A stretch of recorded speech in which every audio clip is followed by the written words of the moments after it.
Okay. We're live? We are live, Jenna. Millennial Mind Podcast, episode 7. Jenna Shotz out here. How are you, Jenna? Good.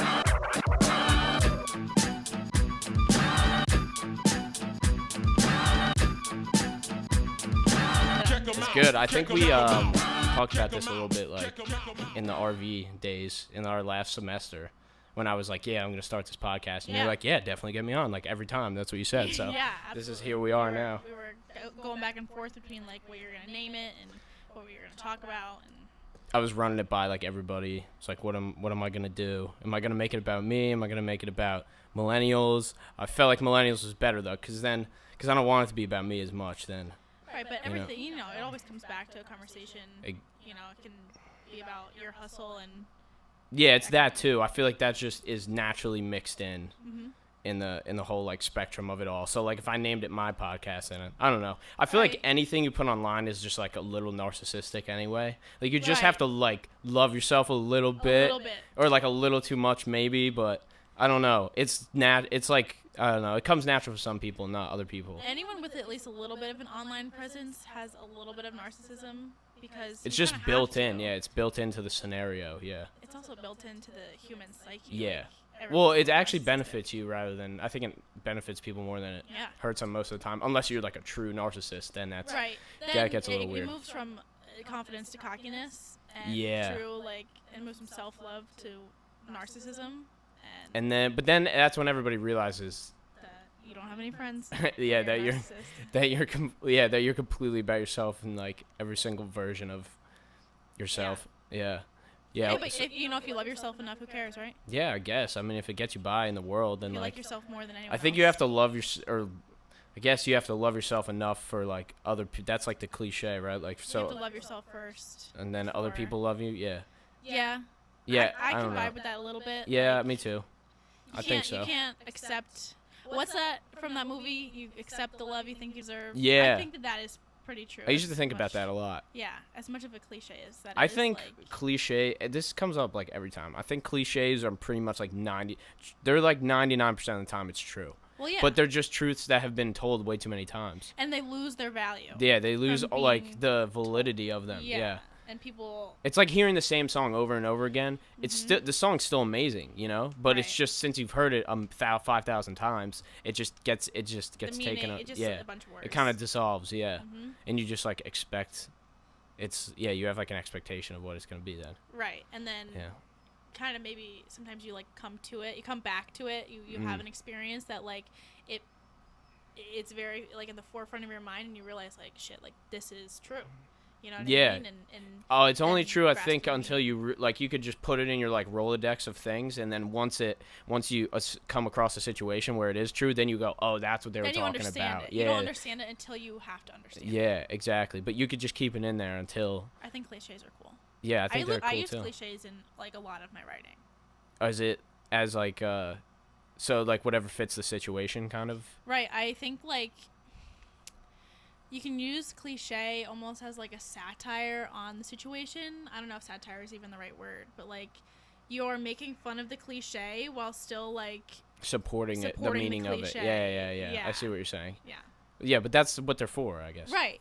So to get into that, what is the basis of your writing? What are you writing about? So I'm a motorsports journalist. I write for 2 magazines. The Speedway Illustrated has been around for a really long time, and their newest sort of like off-branch magazine is CC Racer. So that's about like micro sprints and stuff, which is the kind of cars that I race. Yeah. I also do like nightly reporting, so I write press releases on the 2 series that I work for, and then I'm also a columnist, so I typically just write for those 2 magazines. It's actually funny, like just about a week ago I was on the phone with my editor, and I had just gotten a column published on an online publication, and he called me and he was like, I read your column, like it was really good, but, and I was like, shit, like, is he gonna be mad that I sent this to somebody else and not them? And he was like, we would have published that, and I was like, shit. So, and he was like, what do we have to do to make you exclusive to us? Oh, okay. So you have cards that you can kind of, or you have leverage. A little bit, you know, like, it kind of just woke me up and was like, you know, I'm valued at this place. And they basically want me to, like, exclusively write for them. And we also talked about my blog. I also blog. JennaShotz.com. Yep. And so That's I asked. Yeah. Click on it. Click on the link.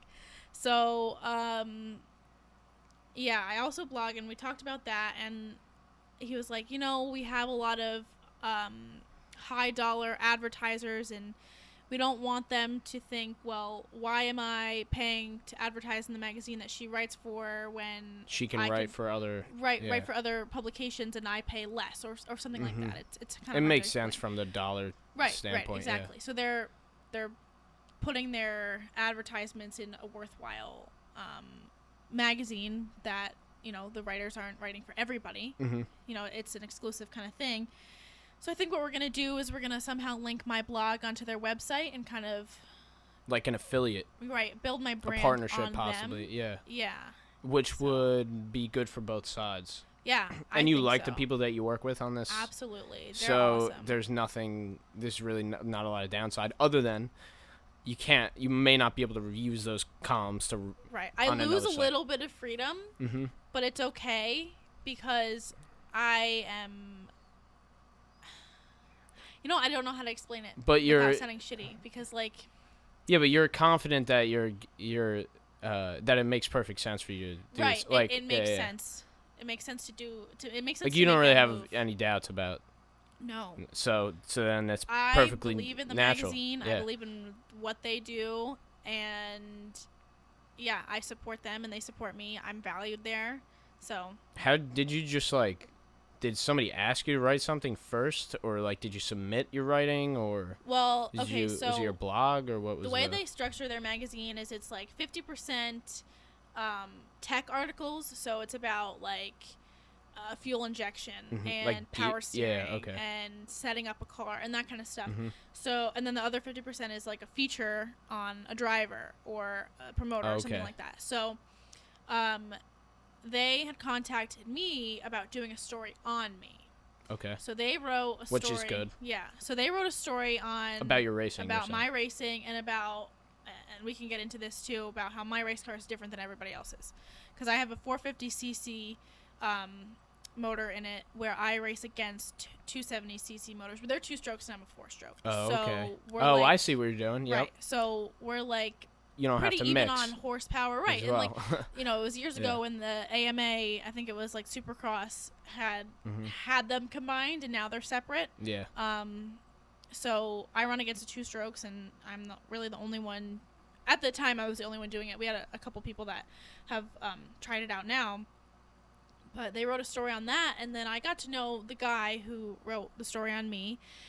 And I was like, hey, like, I really enjoy writing. I want to get into the motorsports, like, racing industry. So you already kind of had this little in here. Right, when they wanted to do a story on you. Exactly. So he did the story on me. I contacted him. I reached out to him thinking this would just be a way to get my name out there. I really didn't think writers made a lot of money, and I just wanted to do it as like you a probably side didn't thing. even know, or if I got paid $50 for an article, that was I was sick. running to the bank and I was gonna go get myself like some food, put some gas in my tank, and be happy with it. Yeah. So he came up to Pennsylvania. He's from North Carolina, so he came up to Pennsylvania for Speed Week, and we were talking, and he gave me 2 assignments, and I was like, okay, like these are pretty easy assignments. One was how to clean a carburetor, and the other was a story on a family of 3 generations of race car drivers. And I submitted it. I got a lot of constructive criticism on it. Feedback, it naturally, because you're not edited. and you weren't a magazine writer. Yeah. Right. So it was edited, and I get the check in the mail like a month later, or the invoice. I get the invoice in my email. I was actually in my marketing class. Like, class was about to start, and I got the email, like, the invoice from it, and I, like, almost screamed because I couldn't believe what they were paying me. Yeah. Like, I'm not trying to brag, like, oh, I get paid so much, but I mean, it's not, this is from the ground up. It's not like it's not like you don't deserve any of this money, you know? Like, so, you deserve what you got, so. Right, so, I was like, damn, like I could do this. Yeah. Like I could really invest my time and energy into this. And that first, I feel like that first like wave that you get, and like, or that first invoice, you're like, oh man, this is like, it goes from, oh, that'd be cool to this is real right now. Yeah. It made it real. Mm-hmm. And then I saw, like, it was maybe 3 weeks later, we got the magazine in the mail, and like I saw my name under the title, and I was like, it's not, writing was never my dream, so it wasn't like I couldn't believe it, but it was still pretty surreal to be like, I'm a published writer. Yeah. It's official. I think it's pretty now. cool. Yeah. It's in print, and it's forever now. And it really only took you that one try. It took me the one, like, coming out of my comfort zone, being a self-starter, and also, and but also having the balls to ask this guy. Right. Like how many people does he know that go like, hey man, I wish I could be a writer too. Looking at it now, looking at the quality of writers that they have for that magazine and how long that they've been with them, I'm the I can't say I'm the youngest writer. I think that I'm the youngest writer. I'm if not the second or right. I'm third, pretty like close to it. Yeah. And I would be scared out of my mind to ask what I asked. Yeah. If I knew how seriously it's taken, you know what I mean? Yeah. I just don't think I realized. That's kind of what I was saying. Like maybe this guy has like a, he's in this position, and he has like a real job where he has to, I guess, oversee these he's writers in this magazine, the publishing editor or whatever of this magazine. So, like looking back on it now, and he had faith in you as well. Right. Yeah. He has so much faith in me. He has given but me he so should much though. Like if you just meet you and like talk to you, then you understand that you're a hardworking individual. But still, at the same time, he didn't really know you, so. Exactly. But he has, I don't want to say, like, held my hand through it all, but. Helped you. Helped me, like, made sure that I had confidence in myself, that I knew that I could do it, that, like, I was well-equipped to do what I had to do, like, that I was on track with things. He just has been so supportive, and I don't think that I would have the confidence in myself to submit things or come up with ideas or stuff like that if he hadn't been there to, like, push me along. But it makes perfect sense for him now because he's going, oh, she's writing great articles for us now, And he always, like, he'll tell me when my grammar is not correct. Yeah. Or something like Which that. you're probably getting better at. Yeah, absolutely. Like, not to say, you're not illiterate, obviously, but, like, you're... there's improvements to be made There's improvements along the entire spectrum, You're not seasoned in this. Like, if I was going to, it would be the same thing. Or anybody who just... writes casually or college papers or doing whatever. This, though, and, I mean, whoever's listening to this podcast will probably realize I'm very long-winded. It takes me forever to get one simple point across, and I realize that in my writing where he's like, shorten it. You just have to, like... Just cut this all out. Right. Just and, get like, to the point, right? It's not even fluff. It's just, like, I am a You don't want to leave visual- anything out, right, as I'm well. such a visual you want people to person. get the entire experience, Mm-hmm. So, Yep. But that comes with, I guess that comes in time, but that comes with certain articles. Maybe certain articles you get, another 3 pages and they want you to explain every detail, and others is just one column and you have to be short and precise. The column I struggled with because I think it's like 860 words and there's very little room for, very little wiggle room there. Yeah. And the first time I wrote it, it was like 2,000 words. And I was like, oh my God. Shit. Yeah. I got to what cut do I this do? thing in half. half. Like big time. And then I would just feel like I was, leaving things out. And I've just really tried to become less long-winded. And it's hard. Yeah, I bet. Yeah, especially if that's not your natural, like, I feel like that's most people, though. I feel like most people want to have, like, make sure everything's there rather than, like, I don't know. Because the only thing I could relate to is, like, just writing regular papers, and you always want to just have it all there. Because if it's too short, then it's so much easier to get, like a worse grade, or something like that. Rather than if it's too long, well, shit, they're probably gonna just give you a B anyway because you have all these pages, Yeah, I don't know. I definitely just write how I talk too, so I write with a lot of italics. Yep. You know what I mean? Yeah. And they always edit those out because they don't make sense.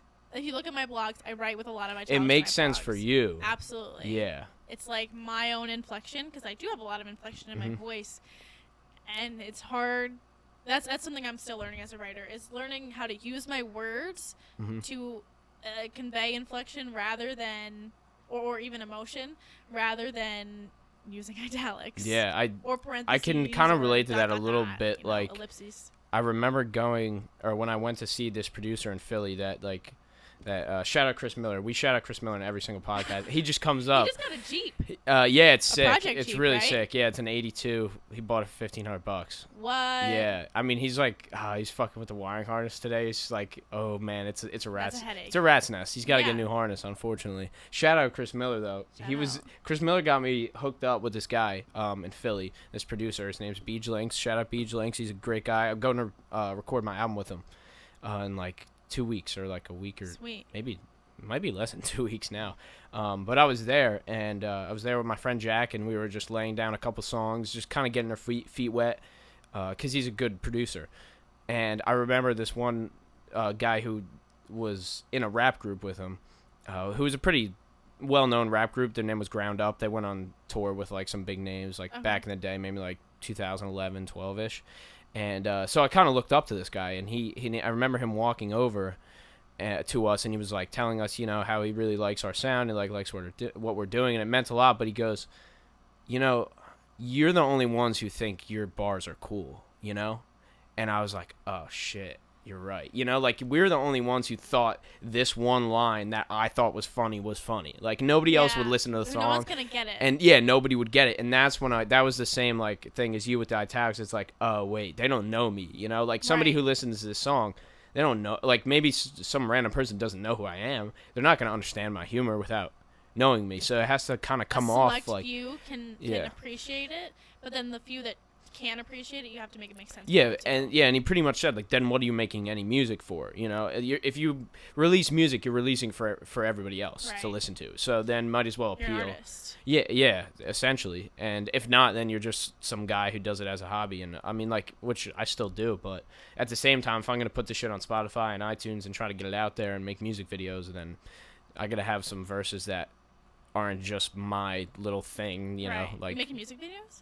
Yeah, I got a couple in the works. Sweet. Yeah, I think I have to. I feel like the basis of this album and the song that represents the album is just full of like perfect music video material. Yeah. Yeah, because it's kind of like a story, and so that it makes a lot of sense. Like, the song is like 4 different verses, and it's kind of like it talks. I pretty much talk a lot about writing the album and like my whole entire like evolution, I guess, of like making music, and talk about like things like my parents and my old teachers and what they said, and like what all these things that meant a lot to me in like high school. So it's like a big jumble of things. So I feel like I could definitely make a solid video out of that. I love videography. If there was anything else, and I don't want to say that I wish that I could do, like, I know that I could take classes on it and learn how to do it, but I love videography. It's so crazy, like cinematography too, and like it's dope. And like it takes directors of hard photography, those guys in movies are like the unspoken heroes, you know. Do you watch any Quentin Tarantino movies? Yeah, I've seen like the most famous ones. I'm not like a hardcore. I'm not really a movie guy, so I don't. So really... have you seen like Pulp Fiction? Yeah, I've seen Pulp Fiction. So yeah, he directs Pulp Fiction. That's his most famous movie. My favorite movie is Kill Bill. Well, it's Volume 1 and 2. I remember watching like the first Kill Bill. I didn't even understand what was going on. No one understands it the first time. I've been watching that movie since I was probably 4 years old. Yeah, I was going to say I watched it when I was like 9 years old. Right. It's my dad's favorite movie. So, like, he had explained it to me before I would watch it all the way through. He was trying to... I could talk about... And me and Vito have had... We were talking about Shout out Vito and Tilly. Shout out to Vito, yeah. I'll get him up here. Yeah. Me and Vito were talking about it, like, maybe a year, 2 years ago. And we just had, like, an hour-long conversation about Kill Bill. And, like, Bill didn't die, people. Bill did not die. So you tell him, then. Because I don't know what you're like, talking I'm about. not spoiling the movie, but, like, Bill didn't die. It's the katana. The katana... I love... like, that sword, the katana. Oh, yeah. I was watching one of those, like, sword knife shows, and they had to build a katana, and the guy's like, oh, shit, like, this is gonna be... this is gonna be crazy.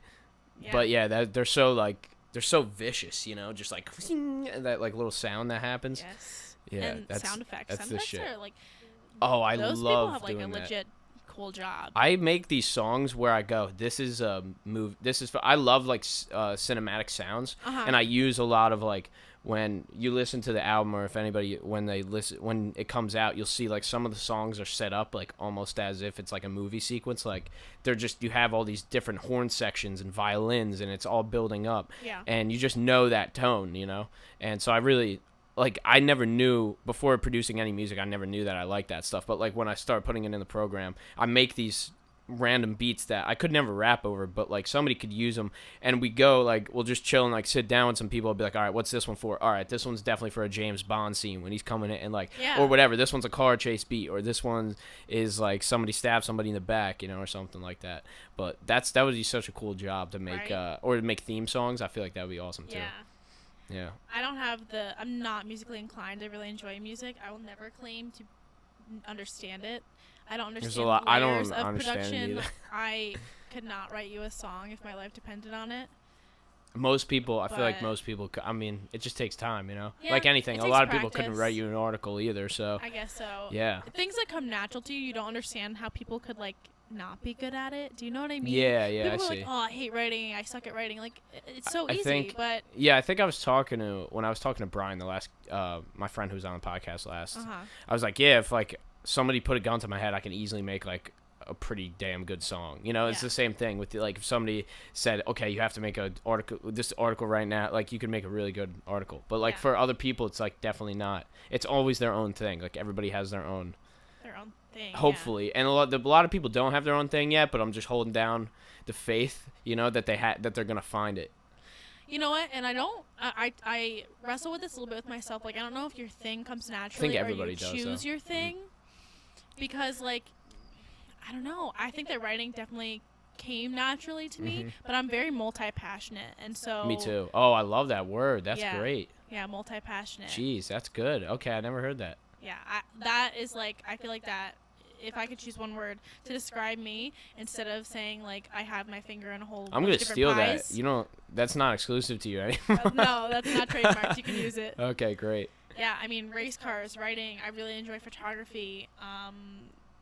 Well, I don't even know what else.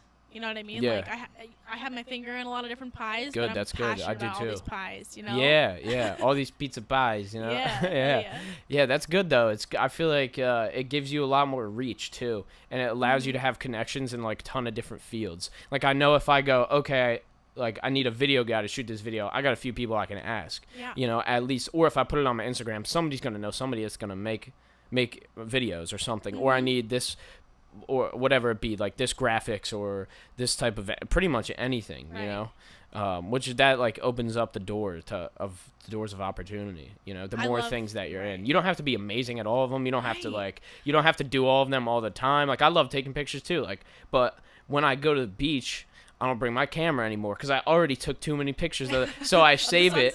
Yeah, so now I save it, exactly, of the sunset. Now I save it for those moments when I really need to like capture the experience, and then I know how to set up the shot. And like if somebody needs like headshots, like I could probably do it, you know. But like I'm not gonna tell you that I'm a photographer. It's the same thing. Like I'm not gonna tell you I'm a fitness guru guy, like because it's just things I like to do, and I'm not like, you know, I'm not an expert. Right, I would not claim to be great at anything, but I'm good at quite a few things. Yeah, you know that's I mean? good, like, and that's humble too. That's you stay humble being like right, that. And exactly. Like I strive to be better, and that's why I take so many extra classes at RV. Like I want to know how to do all these different things. You know what I mean? That's what's really good about RV too, is you could just take like all I did in liberal arts was just take random shit. So did you graduate? Are you done? I'm done, but I didn't graduate. Right, you go to Stockton in the fall. Yeah, I got like 55 credits. Okay. I took like 17 classes or something, you know. So I took almost the equivalent of a whole going back this semester. degree. No, I'm not going back. Okay. I mean, are you going to Stockton? Mm-hmm. Okay. Yeah, I got. I'm pretty like I kind of have it like half worked out right now. So, but it's a definite that I'm going there. Right. And I'm really excited to get out and just, I mean, I'm excited really to find a different job. And like, I love being You've been at that job for a long time. Yeah, I love being a mechanic. Like I'm there Monday through Friday, 8:30 to 5 every day. It's not your dream, though. In the summer. No, it's not my dream. And I want to enjoy working on my car, which I always did in the beginning. And now now I'm working on my parents' cars. I'm working on everybody's cars. But they go to you. Yeah, and now I hate working on my car. So it's no longer a labor of love. It's just like a pain in the ass. No, it's a pain in the because I'm doing it all day and then I have to stay later. It's like fuck. Like I just want to go home and make the podcast or write some music or something. But I'm excited to switch locations, live on my own. And find a random different job. That would be cool, I think. What do you want to do? Like anything? Yeah, I'm thinking I'm either going to try to get like another DJ job, which would be nice. And because I really like doing that. And that would get me more confidence on and stage presence and being able to, which like I did it before a little bit, but I'm not like amazing at it. I don't have like hundreds of hours in it. So I could do something like that. Maybe I know like a little bit about the music. So I think maybe before you iron out all the details with like a DJ job, everyone needs to work in the food industry at one point. I was gonna say I want to be like a bar back and then work up to a bartender. Whether you're a bar back, a bartender, whether you work at a breakfast joint, at catering, whatever, catering, a waiter of some sort. Like I feel like everyone needs to know this. Man, I suck at holding. Like I can't hold multiple cups. Like really? if I have one cup, I'll spill it. Really? So I gotta get good at that. I'm not. Like I have good reflexes, so I can maybe catch it, but I can't. You're never gonna catch it. I don't see. Yeah, that's too much. You should. I'm not gonna worry about that though. I feel like I can overcome that. I can do 3 glasses and 4 plates at one time. That's insane. So because you worked at that. Oh, well, I don't. Italian restaurant. So yep. 1 plate, as long as they're like good sturdy plates, they're not like chintzy, flimsy plates. Yeah. So 1 plate here, 1 plate here, 1 plate here, 1 plate here, and the cups like this with 2 fingers in the middle. That's crazy. Cups go down first, and then usually my right plate goes down first, and then right grabs. I'm just like I drop everything, so that would be. I would have to really work on my hand-eye coordination. It's a mental thing. It's not even a coordination thing. It's a mental thing. If you get nervous, you're gonna drop it. Yeah. Well, I'm good at not getting nervous, so. Yeah. That's pretty good. Yeah, I just do some breaths. I'm pretty. So you'd probably be able to do it. You just don't. You're not believing in yourself enough right here. Yeah, that's why I want to do something like that though. That was my second option is either DJ or like some kind of bartender. But I don't really want to go to bartender school. I feel like I should just work somewhere and learn it. Yeah, that too. Or I mean, even if you just work there for like a month, you'll paid your dues. My dad and I were actually just talking about this before I left. He asked what the name of your podcast was, and he was like, you know what, I was listening to 101.5 or something today, and it turns out millennials are the worst tippers. And I was like, you know what? You're right. Millennials suck at tipping sometimes. Did you experience that when you... Because you were waitress there, right? Or yeah. So... Yes and no. I understand it because, like, the younger side of millennials don't always have money. But, like... Yeah. But that's not even an excuse, then don't go out. I just don't know if they were taught that, like, I just tip, like, 20%. Tips. Is that... I think that's fair. I never leave less than $5 either.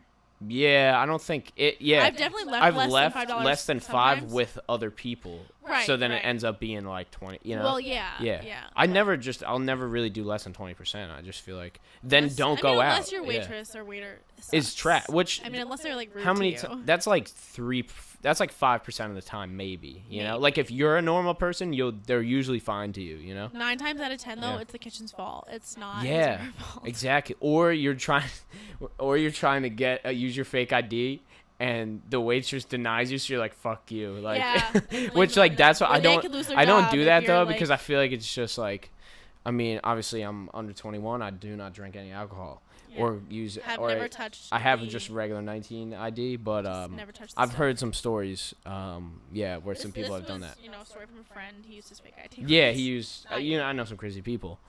No, but yeah, so you can't do that. But I don't know. If you can't pay for the tip, then don't go out. You shouldn't go out. Just go to ShopRite. That's what I do every week. Is I go eat. I get my lunches at ShopRite and I cook them up, and I make like 6 lunches for like $40.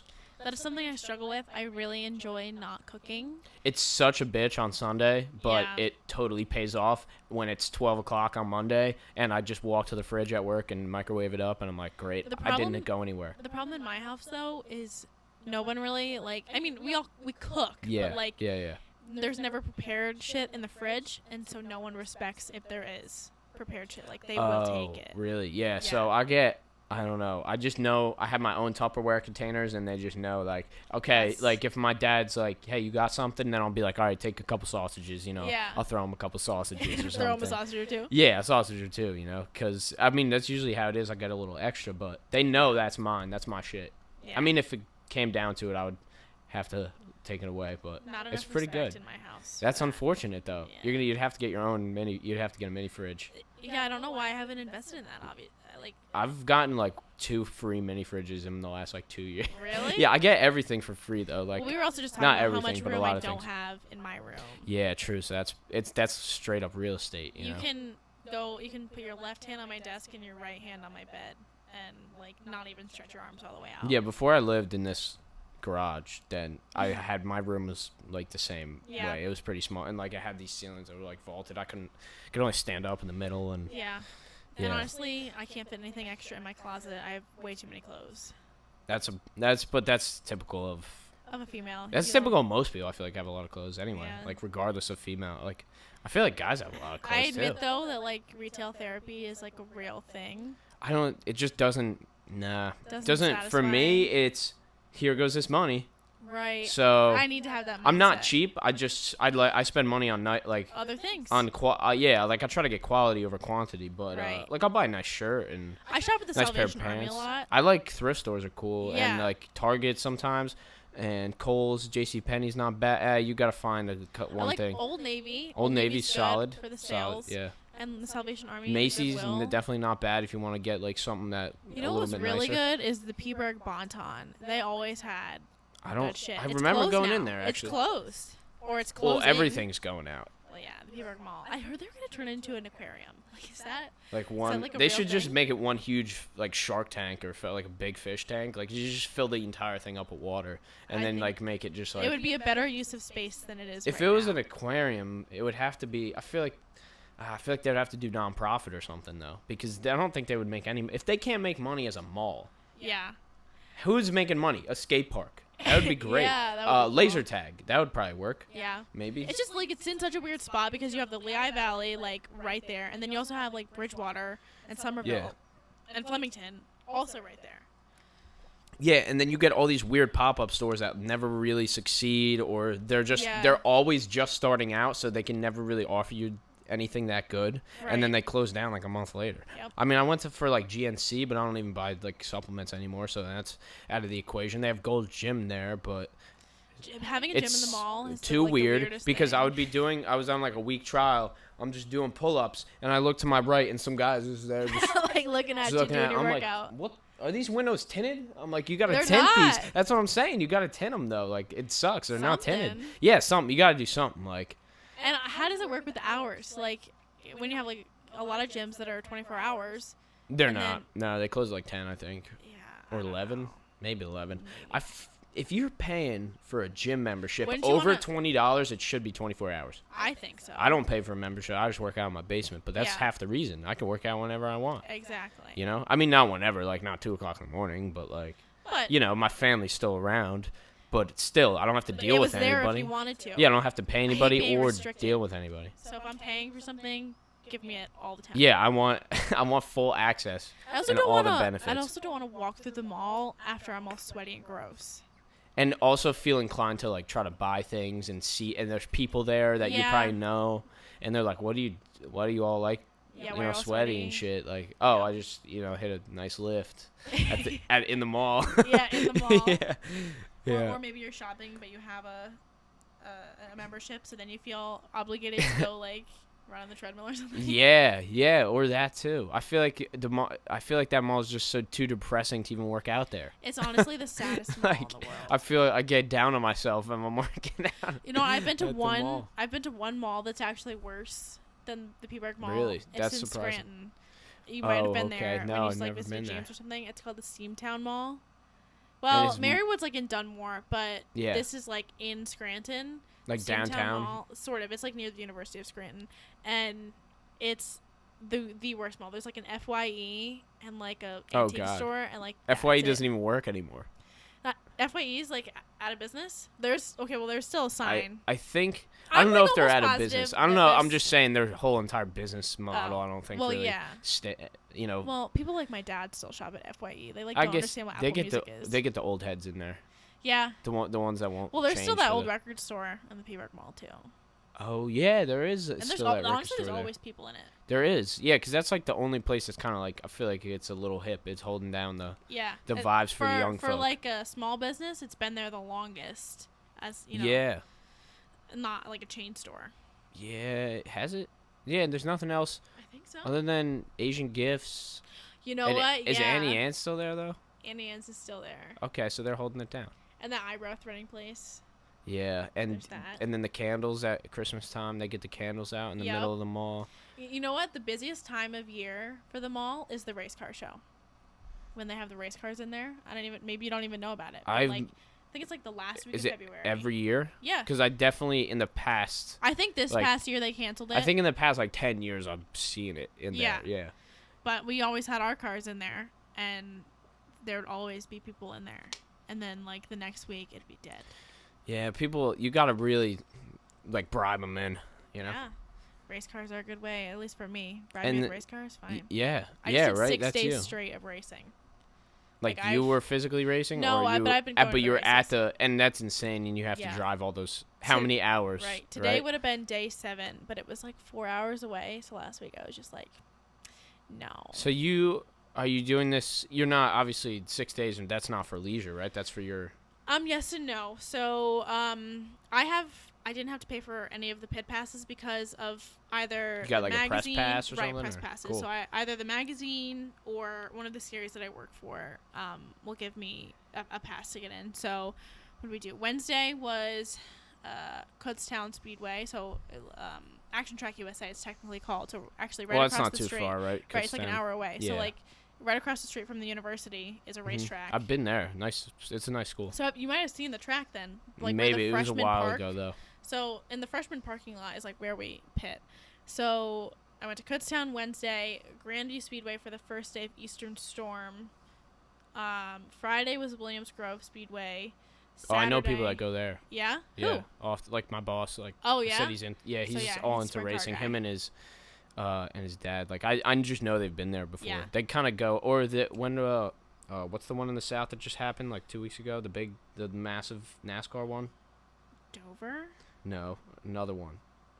Oh, man. I don't follow NASCAR in complete honesty. Well, he went to that one. It was a big one. Okay. I don't remember. I don't know. I should know. I don't know, though. So then Saturday, I raced at Hamlin Speedway up in the Poconos. Sunday, I was going to go to Susquehanna, but then my ride canceled on me last minute. Mm-hmm. So then I went to Action Track again. They raced again. And then yesterday, I drove down to Bridgeport, which is a little bit southeast of Philly. Yeah. And Bridgeport, is that Pennsylvania? Or? No, it's in New Jersey. There is a Bridgeport, Pennsylvania, and they're not far. I feel from like there's a Bridgeport, Virginia or something. There's a Bridgeport, Connecticut. I know that. Okay, so there's a Bridgeport everywhere. Right. Yeah. Bridge and port. As long as there's water and a bridge, and then they can name it that. Right. Not a lot of requirements for this name. Yeah, exactly. Low requirements. So, but I would say. So you going back and you go to this and then you go home, or are you? It depends. Just I've sometimes been living out of my car nearly. So. Yeah. If I'm sleep not in the Chevy Cruze, right? Right. Yeah, backseat action. You know what? It's not bad. It's actually a lot wider than you think it would be. Yeah. Not as good as the Intrepid. The Intrepid was a boat. Yeah, that was a straight boat. Yeah. It was an Intrepid. Yeah. It was a boat. So, it would depend. So I would either go home to my house or go home to Eddie's house. Eddie is my boyfriend, for who don't know that. Some people might not. Yeah. So he lives up near Scranton. I live in New Jersey, around here. So it really just depends on where we were in relation to... And he races. Right. So he raced not Wednesday. He raced on Sunday. I raced Saturday. And then Thursday, Friday, Monday were all leisure. I mean, I still had my press pass. I took pictures and submitted pictures, but that was it. Yeah. But did you get any money for that, or is that just... If my pictures get published, yeah. Then a little bit. But you're pretty much going to, like, enjoy the Right. I admit, racing. like, I fully enjoy being a fan, sitting in the stands, drinking a beer, and just... Well, that sounds like a great time, though. Just getting rowdy. Yeah, my boss always tells me, like, hey, you gotta go see one of these. You honestly should go to a big show with me one of these times. I'm completely really down. Enjoy it. Yeah, and you know how I am with people, so... Yeah. I'm just, just put me in with people. Race fans and I'm are good. the rowdiest bunch you'll ever meet. Yeah. And they're fun.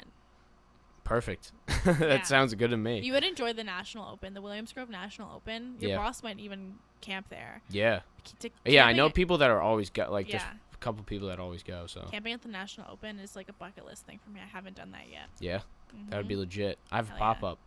Yeah. Yeah. Do you? Yeah. We have to do this. Yeah, I gotta fix a diff in my truck, though. Oh, well. Pull it with my Honda Accord. Perfect. It weighs as much as the Honda Accord. Yeah. Or we can put 2 hitches on it. We can pull, it with the Honda Accord and with the Cruise. You know what I mean? Cool. Yeah, we'll do a double deal. We can rig it. I'll just so put we mine have, in like, neutral, a though, and you'll Y. be... Yeah. Yeah, this is true. I'll pull both. Yeah, we'll Yeah. figure it out. Yeah. We'll have to plan it out. I think that'd be That fun, sounds though. like a good time, though. I don't know. I feel like just dirt and, like, just loud engines. Like, that's awesome. I'm so accustomed to it, too. Right. Just working with, like, just constant air tools and grinding and loud noises. I feel very fortunate to have something in my life that just, like, brings me an insane amount of happiness. And it's, like, euphoric. And Do you know what I mean? Yeah, like, and you completely understand it. So I just fucking love and it's race your cars. life. Yeah. Yeah. Just say it to the camera. Yeah, I fucking love race cars. Like, I love race cars. And it doesn't matter what kind. It doesn't matter where I'm at. I don't care if I'm racing. I just really... I love the sound. There's one thing I've never done is, like, raced anything. So You can drive my car if you want. is it hard to do? No. How many... Is it a 5-speed? What is it? But you okay. race in 4th gear. That's it? Yeah. And it's a 4-stroke? Yeah. Oh, that's cool. So you start in 2nd, you're like halfway down the straightaway, pop it in 3rd, coming out of the corner, pop it in 4th. Instead of 4-stroke, you don't have to shift in the corners. 2 strokes have to shift in the corners. Oh, really? I thought it would be the opposite for some reason. Nope. Oh, so that's convenient. So there's such like a torque curve Mhm. in my car that like on a small track, coming off the corner, I'm like unbeatable. Does it sound like the two strokes, or is it noticeably different? No, it's louder than the 600s. Really? Oh god, Oh, yeah. so We 'cause used to have a super trap on it, to quiet it down because what is that? Like a resonator or something? Yeah, it's like a muffler that's like closed at the end. Mhm. It's not supposed to slow you down at all because a lot of the flat track AMA guys. But you got less, like I don't know. You more restriction. I feel like would allow maybe, but it depends on the tune. Right, I guess. never noticed any restriction with the super trap. Yeah. But it gave us a lot of issues, just like not working. Yeah. Sometimes so it it's would not just, even like, worth it. Yeah. Right. But it like we wear receivers, so we have like little radios in our ears. Mhm. And they tell us like 27, go behind the 4 under a caution or something. I can't hear it. I don't even wear it because I can't hear it. Do other people? Everyone has to. So like sometimes I'll tell the promoters like, I have my receiver. I'll wear it. I will not hear you. If you tell me to do something, like point the flag at me and tell me what to do because. Yeah, because otherwise I'm not. Otherwise, gonna hear it in the ear. I'm not gonna know. Do you wear any like ear protection or anything? Or? I really should. Me too, though. Yeah. Yeah, and I don't know, and definitely eye protection because I'm always getting rust in my eye all the time. Oh my god. Oh. Yeah, and Really? then I gotta go like this, and then my boss takes a paper towel, and I'm like, get it, and then he gets it, and he just has to swipe it out, you know? Oh my god. Like all the time. That sounds really painful. Yeah, but some days I leave work, and one ear is definitely just better than the other one that day, Yeah. and I go, oh man. And like I don't know if that ears should. are not something to fuck with because like you really can't. You're not getting it change. back. You Like can't get that eyes, back. eyes is pretty promising. I feel Yeah. like the I eyes mean, I don't is fuck you with could eyes just do either, some but- LASIK and shit, Yeah. or get it drilled out. There's a little bit more forgiveness there. Like once your eardrum is fucked, it's fucked. Yeah, it's fucked. There's nothing you can do. You gotta Yeah. have like a hearing aid, and maybe that's I probably don't want that. But, yeah. I've been reluctant to use any kind of ear protection while I'm racing because I like to listen to my motor, and I like to hear I like that. where it's winding makes out sense, and, yeah. where it's got the most power, if it's going to pull me into the corner. Like you can only feel so much, Yeah. In the seat of your pants. So a lot of it for me is listening to it. Yeah. Honestly, that's how I learned how to drive a stick shift. I wouldn't look at the RPMs. I would just, you have to listen to it. Yeah, maybe everyone does that, I don't my know. Volkswagen that I had for like a year that I had in high school never worked. Like the whole tack, everything never worked. So I would Sounds have like my Trailblazer. Yeah, I remember that Yeah. actually. I had Yeah. electrical tape on like the check engine light and Just Yeah. electrical tape, the whole thing. But yeah, I remember I would be driving and it would just cut out, and so it would be a 25. yeah. So I was like, oh shit, I really gotta make sure I do 25. So I'd throw it in third, and I would just feather Listen to third, and I was just like, okay, I think this is 25, Yeah. and then it would be one of those things, one of those speed traps. Yeah, and then to you test know. myself, and then I would know. But yeah, I would have to go by the engine every single time. Yep. And I remember one time I was going to school, and just, driving to high school, everybody just, went 80 miles an hour the whole. You try to get there in under like 10 minutes if you Yeah. could. And I was in And from second here- gear, and I was with Lake one time, and we were going, and I was like, let's see how far I can go in second gear. I'm just going to put it to the floor and just not let go of second gear. And I just went, and I must have just redlined all the I was way to gonna like say you 9 grand. redlined, Yeah, and then it just dropped the gear. And then, like, it just stopped. Like, it just went into Did it neutral, I stall? guess. Oh. No. Like, so, it was so weird. Like, the gear just dropped. Like, it was done. I guess I was still in gear. I put it in neutral, and then I put it in third, and it was fine. I put it back in second, it was fine. But Wild. it was so weird. Like, I don't really know what Well, happened. I don't Like, know, the transition, Volkswagens- I think, saved itself. Their Right, I was gonna transmission. say, Volkswagen saved sometimes itself, have yeah. that like extra sensor in it, where it will like think cut that's something what it out did. if that happens. cut- if, like, it cut- An idiot is trying to drive it. Yeah, because I was like, fuck it, Well, right. You didn't I was care. like, yeah, we were just fucked up in the Yeah. morning before school. We were just doing stupid shit and Yeah. just driving the car. But I remember that, driving with no gauges or speedometer and just trying to see how far I could go in second gear. that does sound like my Trailblazer, because when I bought it, he warned me. He was like, "Listen, like the gas gauge doesn't work."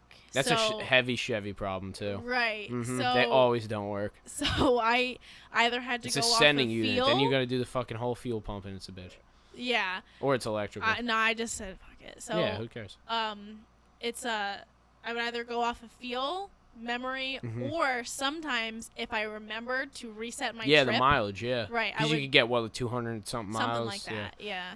That thing was like the party bus, though. That thing Yeah. was fun. It had 2 doors, a sunroof. Oh, I think, did you pick me up in that one time? Definitely. I You picked everybody did. up It in was that black, thing. right? Yeah. Yep. I think that's when we went hiking. Yep. That was a really good time, though. I Yeah. remember that. That was awesome. I had racing stickers all on the side. Because of the I didn't windows. drive yet. I remember. Yeah, you're younger. Yeah. So I had racing stickers all on the side of it, and it was like "Send it Raceware" and like all Yeah. this like funny shit. And I think like one of my coworkers like saw it driving one day, and they were like, "Oh my god, that thing is still on the road!" Because when I think Jess and I were like going to the movies or something, and I was going down. It's like, what's that road off Bellis Road? Cypher? Yeah. And it's what got that or, big. Oh no, maybe it's before Bellis. Right before Shire? Bellis with that crazy turn. Oh. Maybe it is Shire. I don't know. Yeah, I think it is, because before you turn onto your road. That's Shire. Yeah. So it's Shire. Just It's so got that everybody knows crazy- exactly where I live. Sorry. Just so you guys can. No, I've like done this. I don't give a fuck. Like, Sorry. how many people are gonna see this? I Like, didn't see the name. I didn't say the name. of the 55. road. I know. don't even care. Show so, up Yeah. if you're really come about it. party. Come through. Come We'll through. do a fucking podcast. How's Yes. that? So I was going down that road, and I lost brakes. Like I had no Oh, brakes. like brake line went Yeah. or something. Whatever it was, and we didn't make it to the movies because I called my dad, and I was like, "Oh my god, Dad! Like I have no brakes." And he was like, "Just drive it home," and he brought it to the shop the next You're like day. downshifting with the column. Or I something? honestly, it was like the first couple months I had my license, so I didn't even like think to put it in a lower gear. Did it like break at all though? Did you have a little bit or A little bit. I was able to. Because like stop. usually it's 2 separate systems. Oh, and the emergency brake didn't work. So. So you were really. Yeah. The emergency brake will fuck you over more anyway. Yeah. So, it ended up being rusted out in the bottom, like more. All than those it GM was brake lines worth. go easily. Yeah. Yep, they just So. blow. That was so, yeah. sketchy moment. I know. So Plus, that it's thing like- died. Oh man, there was one time I was driving the Volkswagen. I remember like, this always happens when you're young and you just have a shitty car because you don't really know cars and you're also young, so you don't like Yeah. understand You know just what buy to do. what you can afford. Yeah, exactly. I bought this car. I was like, fucking, I put so much money into it. But I Was it the remember I'm Golf? driving. Is that Yeah, what it was? yeah, Yeah. the GTI. I'm driving on Rick Road and I hit this bump and I hear boom and I'm like, all right, like that's probably fine. Car's kind of low to the ground. I might have just hit something. Yeah. And I'm driving and I'm making a turn and the whole rear end just shifts. And I was like, ooh, that's a little weird. So I keep driving. I drove it for a week, and the one side of the entire rear axle beam was just not even connected for an entire week. Wow. Yeah, like I drove somebody home from school with it. Like I didn't even know. And Did it like steer weird or steered what? very weird. The alignment was really off. Yeah. It was bad. Like I just completely ignored it because I was like, it's probably nothing. That on someone else's car and look at them and be like, you idiot. But then. Oh, that's what my boss was like. How'd you drive like this? I was like, I don't know, boss. I just drove like. Very carefully. Yeah, very. Yeah, I just didn't swing out the rear end on anybody. You just took turns very slow. Yeah, I just downshifted. Yeah. Yeah, the stupid shit that happens when you're just driving. You're know. young and driving shitty vehicles. And then the Intrepid lasted me a long time. It lasted. Yeah, you drove that for a while. A long time. It's lasted Pump miles me on it. 2 long distance relationships. Long distance, but like. Nice. Yeah, and like all that driving between all of them, right? Like, I mean, I got the Chevy Cruze in November, and since then I've put over 19,000 miles on it. Wow. Yeah. That's crazy. I think I put 131. I bought my car with 131. Now I have 157. So I put like almost 30,000 or 20-something thousand on it in like 2 years. Maybe almost 3 years. Yeah, I did that in 8 months? Yeah. That's crazy. But all I did was drive to RV and back. But still, that was kind of... RV will put a lot of miles on it. Yeah, that sucks. I mean, in the summer now, I go like 2 weeks without filling it up. It's great. Really? Yeah. I fill mine up at least 3 times a week. What? That's so Yeah. See, I'm not going anywhere. I go to the shop. It's 5 minutes. And I got this motorcycle I'm trying to get on the road, so I don't have to drive my car at all. Oh, you got a motorcycle? Yeah. Sweet. Yeah, for free, actually. Sweet. What kind? It's a 1985 Honda Sabre 700. It's like a sport touring. Yeah. But it's still a 700, and it rips. And it doesn't run right now because the guy ran gas through it. Because the tank got not gas through it, rust. The tank got rust in it, and then the guy ran rust through the whole system. Without knowing, obviously. Like he didn't even shake the.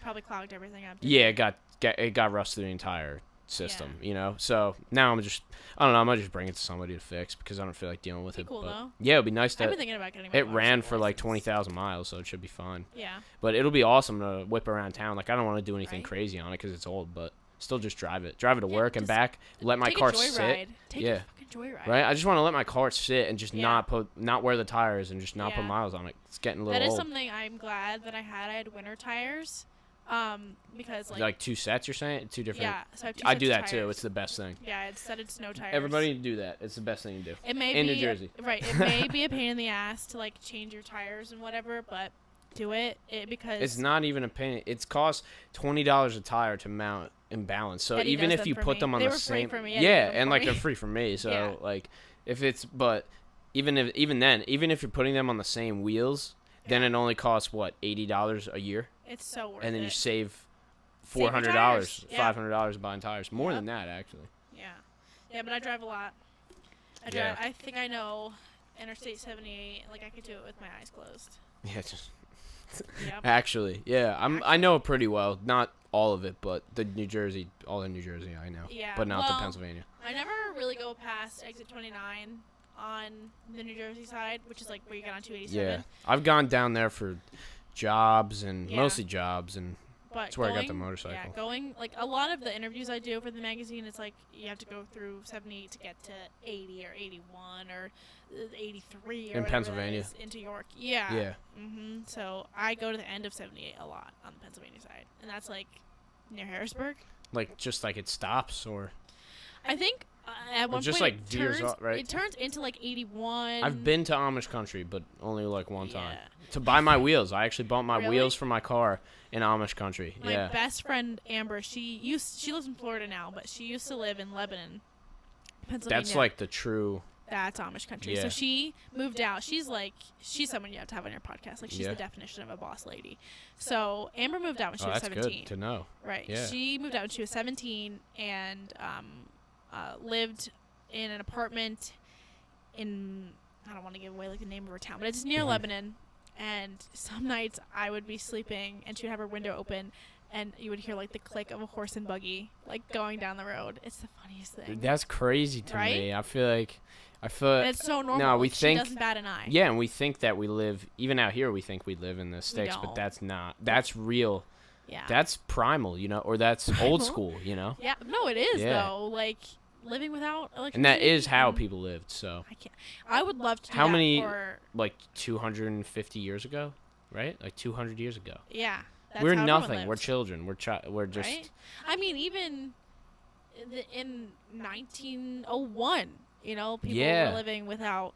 That's constant true. Because what electricity. was the Model T was like what? That was like 1911 or something. I don't know. I was gonna say later than that, but I don't know. Maybe I don't really know. No, because I think 20s. The cars in the Let's look it up. Yeah, that'd be a Model good T. idea. When did the Model T Because come out? Model T wasn't even the first. That was just the first production car. Yeah. They had other cars before that. Henry Ford First car. just made it like, yeah, everybody can have. Everybody eats. Everybody eats. Everybody eats. Everybody gets a So car. I googled first car, and all that came up was a car, and it says a car is a wheeled motor vehicle used for transportation. No shit. Google isn't always great. It's The like first good. car. I'm like not as interested in this fact anymore. Yeah, we're in there. We might as well just. Some costs are sunk sometimes, though. Do you continue with the $1 million project if you gotta invest another $1 million? Eh. Did yeah, you have sure. Oh God, what's his name? Who did you have for principles of management? Never took it. It's not coming up. We'll just go with 1911. I'm going 1911 on that. Correct us Somebody if we're wrong. correct me. Can you see if we have comments on our? Actually, I can probably see. I can definitely get on and see if we've got comments. There's a ton of waves. Everybody waved. I actually can check. You don't have to move it because I can. Pause due to poor connection. Okay, we had 18 viewers on there. Okay. Ooh. Okay, I'm just gonna Let's get to Sully. share that. Okay, well, fuck the live stream then. It just stopped. Oh, did it? Yeah, but we've been going for a while anyway. Oh, good. How long are we at? Well, let me let you know here. We are at 55 minutes. I said I would let you Weird. know at At 55 55 minutes. That's so crazy. Wild. I feel like we have so much to talk about, though. Yeah, that's why I'm saying multiple episodes. Yeah. Multiple editions. I will get it. The problem is I bought the smallest because I didn't have a lot of money, so I bought like the cheapest MacBook Pro. So it Mine doesn't. is too. Yeah, so it doesn't have a ton of. I need to get if I get an external hard drive, I think I can handle it. Yeah, and they're only like $70. They're not that much. Yeah, I just put them on my They're wish worth list it. on Amazon. Yeah. And then Amazon will just tell me when it's on sale, and then I'll just buy it. Yeah, or you can get like a Best Buy gift card or not. I a gift might card, just a make credit card. a PC just for podcasts. Just build one. And just buy all the parts and make one only just for the podcast that can just run everything. Yeah. Could just be a straight animal, like a beast, like a machine. I respect that you can just like build things from the bottom up. Like, my brain just doesn't work that way. I'm not mechanically inclined. I will never claim to be. I might drive a race car, but I can't fix it. Well, you drive the race car, I can drive it. I Yeah. know what's going on. Yeah, I can check some things. It's practice though. It's what Right. you get a mechanic mind after doing it for some Yeah. people can just pick it up. Like this kid we have working at the shop now, we just hired him. He goes to Polytech for body work, and we just tell him, my boss goes, could you just put that bumper on that headlight and that fender, and he's like, okay, and then he gets puts it all on, and then he's like, okay, I'm done. No questions That asked. sounds like my brother. This is though. insanity. My brother's like the smartest. I'm person like I the know. opposite of that though. Like I'm a pretty good mechanic. Like I can do a lot of things and that I've learned, but I still ask a ton of questions. Like every day I'm asking questions, but it's like some people you don't even ask any. They don't even do the question thing. They just I think Skip if I the just push this tutorial. right here and I just pop it in, it'll go. And then they push it, pop it in, and it goes. And they're like, okay, you didn't even have to waste My time. brain is not a problem-solving brain. It's a creative brain. No, I'm not a problem. I feel like everybody's got a little bit of There's a little bit of both. but everything I've kind of. tapped But into more of the creative side. Not I the like creative that side a lot better. It's usually mostly just songs and rhymes going through my head all day that are just nonstop. It just doesn't even end. Is it like an OCD rhyming thing? You just rhyme everything or what? No, not OCD, but I just think of things Yeah. where I have a good line and I write it down on my phone and then I'll just kind of ponder it and I'll say, okay, what can come after that, you know? And or how would I say this? And then I'll take my phone and do the voice record because I'll completely forget how I would have said it, Mm-hmm. And then after that, it just doesn't. Sometimes I think of those things too, and that's how I branch a a column off that or a story or Yeah. an article or anything. Like it almost works with like the cliches too. Exactly. Like, you can kind of just build I the honestly entire. feel like that's what a lot of my blog posts at least start off of. Like, I don't know. I probably have in my notes just all these cliches, but like it's said in a certain way, and then I can just spitball. My songs too are the same Yeah. way.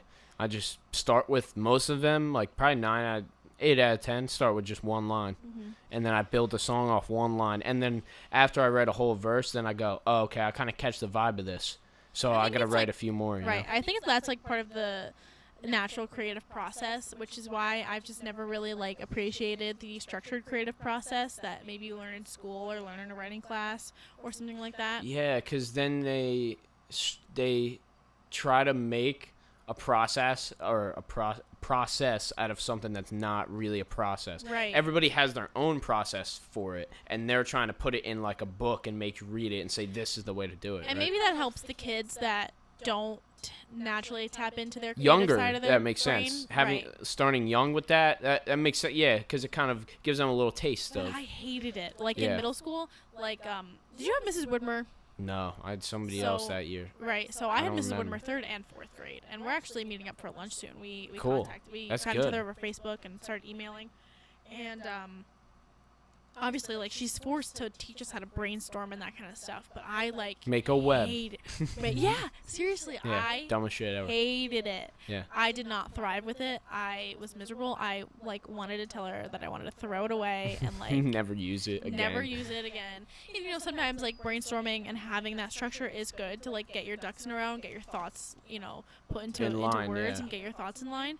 But I just have like a flow. You know That's how what I I'm mean? feeling with. I set everything up for making a song. I set everything up. Yeah. I'm like, okay, I need the time. Okay, we got the time. I need the coffee. We got the coffee. We got water. Okay, we're good. We need the lights. Do I'm on them on or off? Maybe off for this one. And then I get, okay, am I going to make the beat? Do I already have the beat? Do I go no beat and I'm just writing a song? Yeah. Or I'm going to do it on a phone? Am I going to do it on a pad? So I kind of have just all these Your little way of doing things. Yeah, things. all these little things that I add up, and then I can start. And then I'm good to go. But that's kind of... There's a book I told you about, I think it's called The War of Art, Yeah. which you have to read. You would love it. It pretty much says how you should be able to turn it on all the time, like no matter Yeah. what. And that's just so hard. I've been trying to do that, which I kind of got that during writing the album. I'm not really writing anything now because I'm done with the album, so I don't want to start anything new before it's finished. brain a But rest, yeah. yeah, but I would just do all my shit for the day. I come up here at like 9 o'clock and be like, okay, for an hour, I need to be in for an hour. And just sometimes you don't feel it, but I think after you try to do it over and over and again each night or whatever, then you start to realize, yeah, you could just kind of flip it on. It's like a switch, you know? Yeah. But you have to do it all the time, though. If you stop doing it, then it doesn't work anymore. You get out of the flow a little bit. Yeah.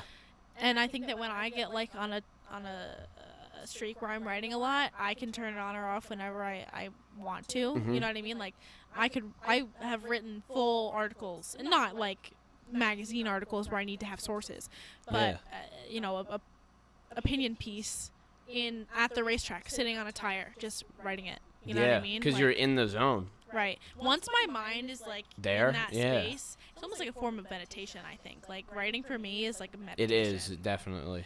Yeah. It lets you express yourself in a way that is different from all the other forms of expression when it comes to like talking to people. You know? Right, and I remember you ran a poll on your Instagram once. Is like, do you think in words or do you pictures. think in pictures? Mhm. And I don't remember what I voted, but I wasn't sure how to answer it because Mhm. like I can That's why I put it visualize up. things It really fucks well. with people. Right, I visualize things really well, and I like to like we were talking about cinematography and videography. Like I love that, Yeah. but my meditation. That challenges me. Mhm. My meditation is words. My meditation is writing, is listening to people talk, Mhm. talking to someone, or reading, or Doing even this, like something like this, something right? like Yeah. this, or like we don't even have to get into like the spirituality side of things or the religious side of things, but like praying. Mhm. I am definitely a spiritual person, and so praying for me gets my thoughts in order, Yeah. gets my It thoughts is in line. similar and to it is meditation, Right. right? Yeah. You know, as much as people may make fun of it or be like, you know, you I don't know what knock it. you're I don't doing. knock what anybody does, like, to get themselves right, you know? Right. I'll just meditate, you know? That's my form, which like, everybody should do everything more that they enjoy doing or whatever. I should do it more.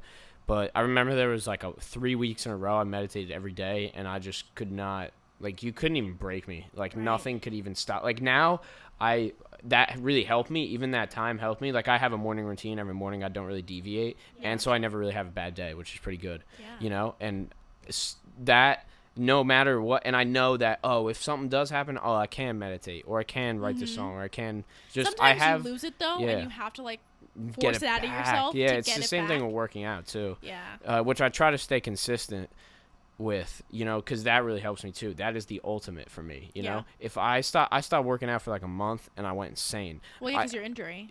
Yeah, right? And I had like 2 things that compiled on top of each other, and I was like, this would be a good time just to let my body chill and just recover, which was good. Like, but then your mind doesn't chill. No, your mind doesn't chill. And then I'm on the 30th day, and I'm literally counting each day, and I'm on the 30th day. It's like a Sunday. I'm like, I'm fucked right now. Like, I was just sitting here, like, what am I gonna do? Like, I was just, like, I almost felt bad for myself, and I was like, we gotta fucking work out now. Yeah. And then now I do it like 5 days a week, and I try to exercise like almost every day, and it just keeps my mind in the right Keeps your spot. mind right. Yeah, it's the same thing with whatever it be: praying, meditation, reading, writing, I practicing anything, you know. Right. I think for me, the meditation the meditation / praying sort of brings the energy off of like my shoulders almost. Yeah, and like your ego and like, because Right. I mean, I'm not saying like you haven't, but everybody Everyone has has an ego. ego. Yeah, so Yeah. taking that off of yourself, Right. and you get to like And step putting it in the back a little hands of bit, some and you other go, energy. and it goes like, and you just say, oh, it's just me.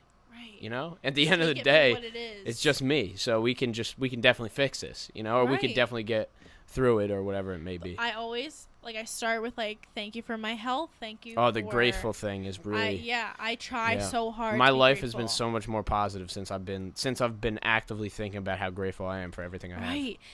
Simple things. I'm Yeah. grateful to be here right now. Yeah. To be your friend. To be talking about the shit we're talking about. To Yeah. be able to talk about good things. You know what I mean? Yeah, that we do every day. I'm thankful Yeah. to be healthy. Like, I'm thankful that. Yeah.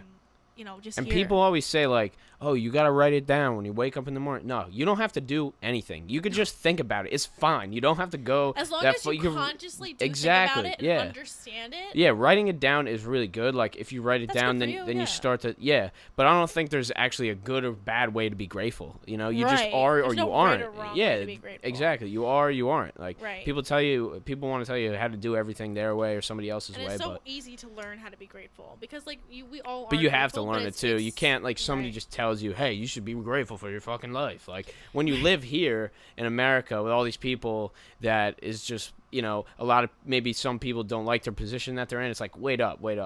Let's look at the span of the world. Like Yeah. take it back a little bit. You're like such Not- a small piece of the puzzle here. Exactly, and not to be like on some hippie nonsense shit, some woo woo shit, which I'm not really trying to be. But we are like the 1%. We are the 1% of the world, rather than Absolutely. focusing on who the richest people are. Like Right. people would kill for our spot, Mhm. So that's why you got to be grateful and take advantage of it. And I'm just grateful for like opportunities. That too. Opportunities to not even just And you like and you big do what you opportunities. want. Yeah. Right. I'm happy to just do what Me I too. want. Yeah. I don't know. You know what? And I think even praying for or just thinking about clarity, like that is the one thing I finish with. I pray for a clear mind. Yeah. You know what I mean? To be able to like unbiasedly, like consciously take in information and express right. something out that like That's means something I really learned about myself. Like a couple months ago, and you probably remember this, like when I texted you saying like, me and Eddie broke up. Mhm. I need to like figure something out. It was I on need like to a push Sunday, myself. I remember. Yeah.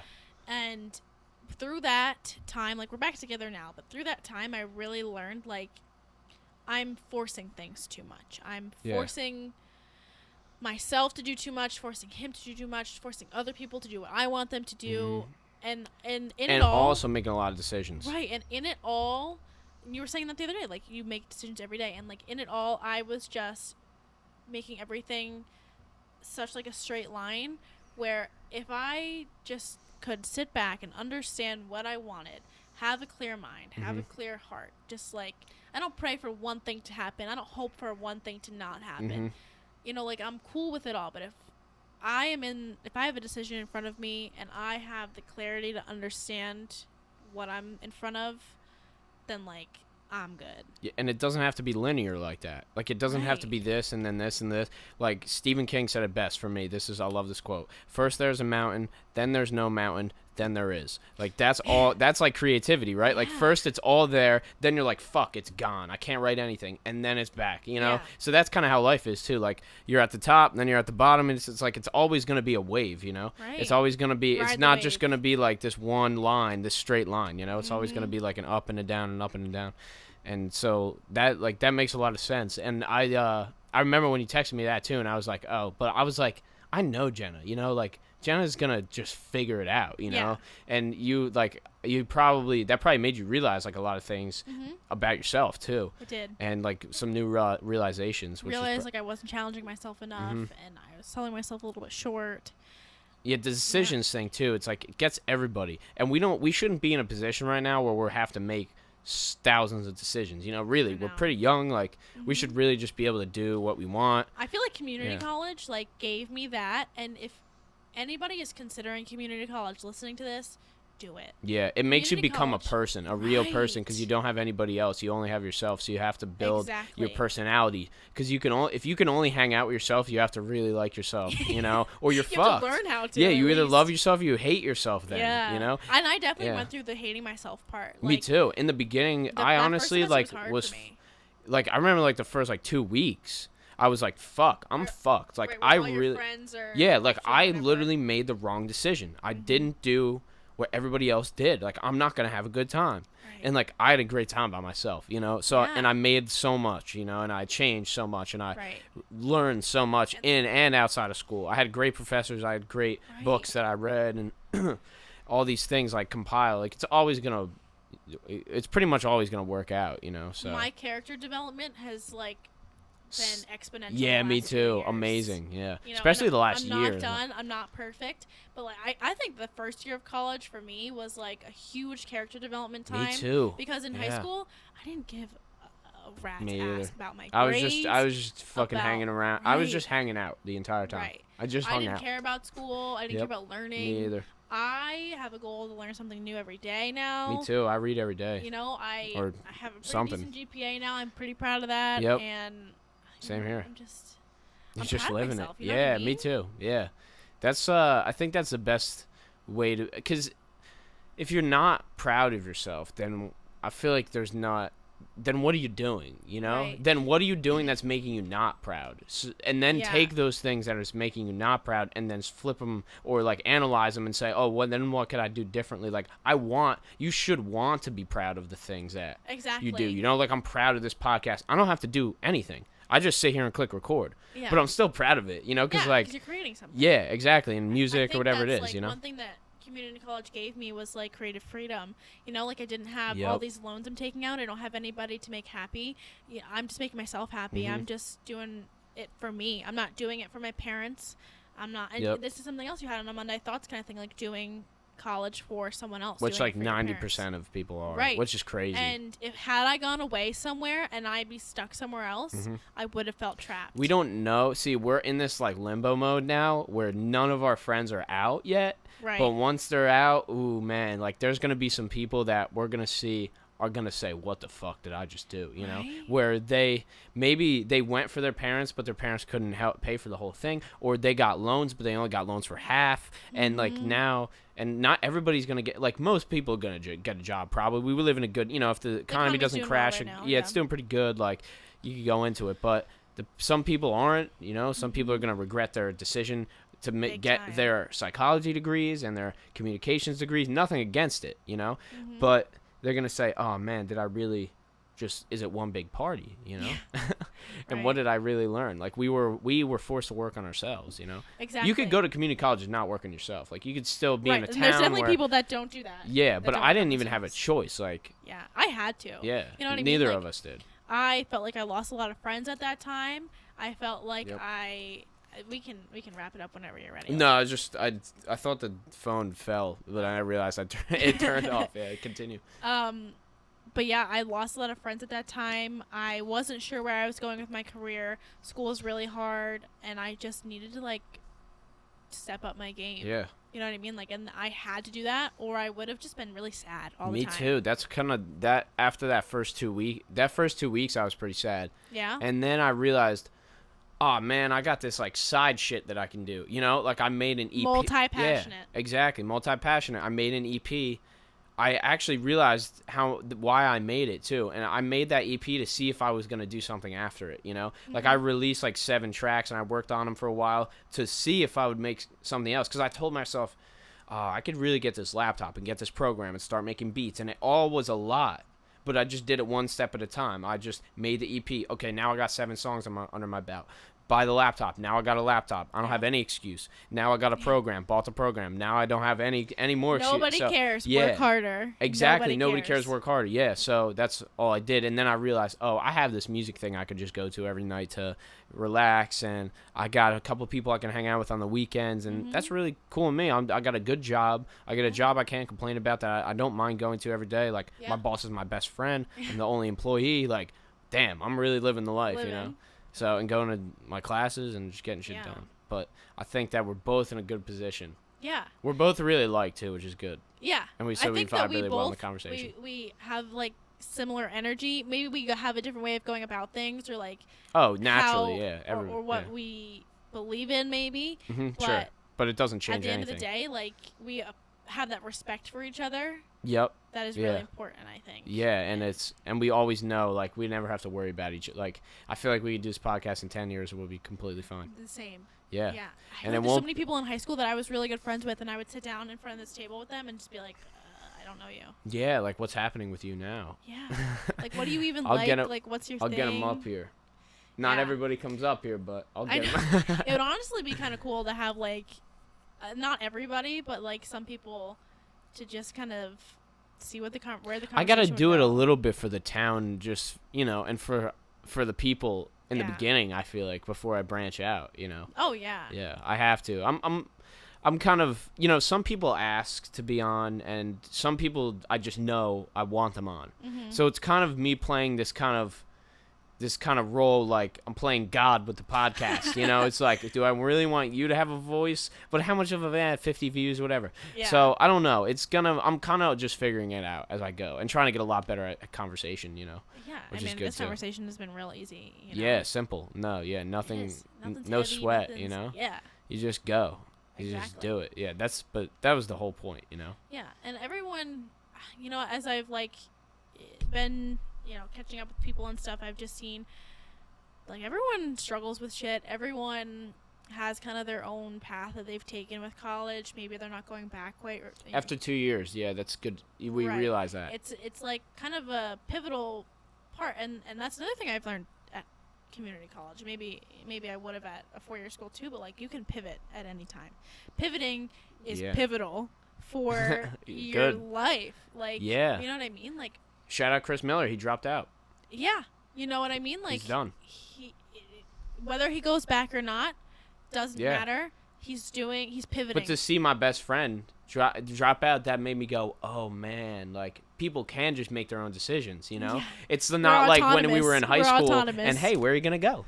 Yeah. Oh, yeah, I'm going to go to this university. And, like, oh, man, that's really cool. I'm going to go here. And now it's like, hey, guys, we're, like, in real life mode now. Yeah. You know? Rather than just little babies, you know? Shit, yeah, it is pivotal. It's to make a pivot. You know? To make a pivot here. Yeah, but that's the tagline. Right. And I mean, like, for people to transfer schools or to change their major, like, I have a really close friend, and she goes to a really expensive school. Her parents are not helping her at all with loans, paying for We all know rent. that person too, right? Yeah. No, I don't. No, I'm saying we all know that person in our lives. Friend. Yeah. Yeah. And she is going for a really competitive major in a really competitive field. And she's smart. She's very smart. But she is not happy there. And she just thinks she is, like, in this deep, you know, hole. She only did 1 year. She hates it there. It's in Philadelphia. She's so far away from her So family. it's not even the sophomore slump. It's like a freshman slump almost. Right, Yeah. right. And so she's like... Yeah, but you always have the room to change, to go somewhere and else. that's, Or you know what? And that's something I've preached you're not. to her. Yeah, it's not is like like- somebody's putting a gun to your head and saying, Right. go to this It's college. you putting the gun to your head Yeah. and forcing yourself to do something that you're unhappy with. Yeah. Like, why? You know, everyone's going to come out with a little bit of student loans. Mhm. And you're going to pay them off.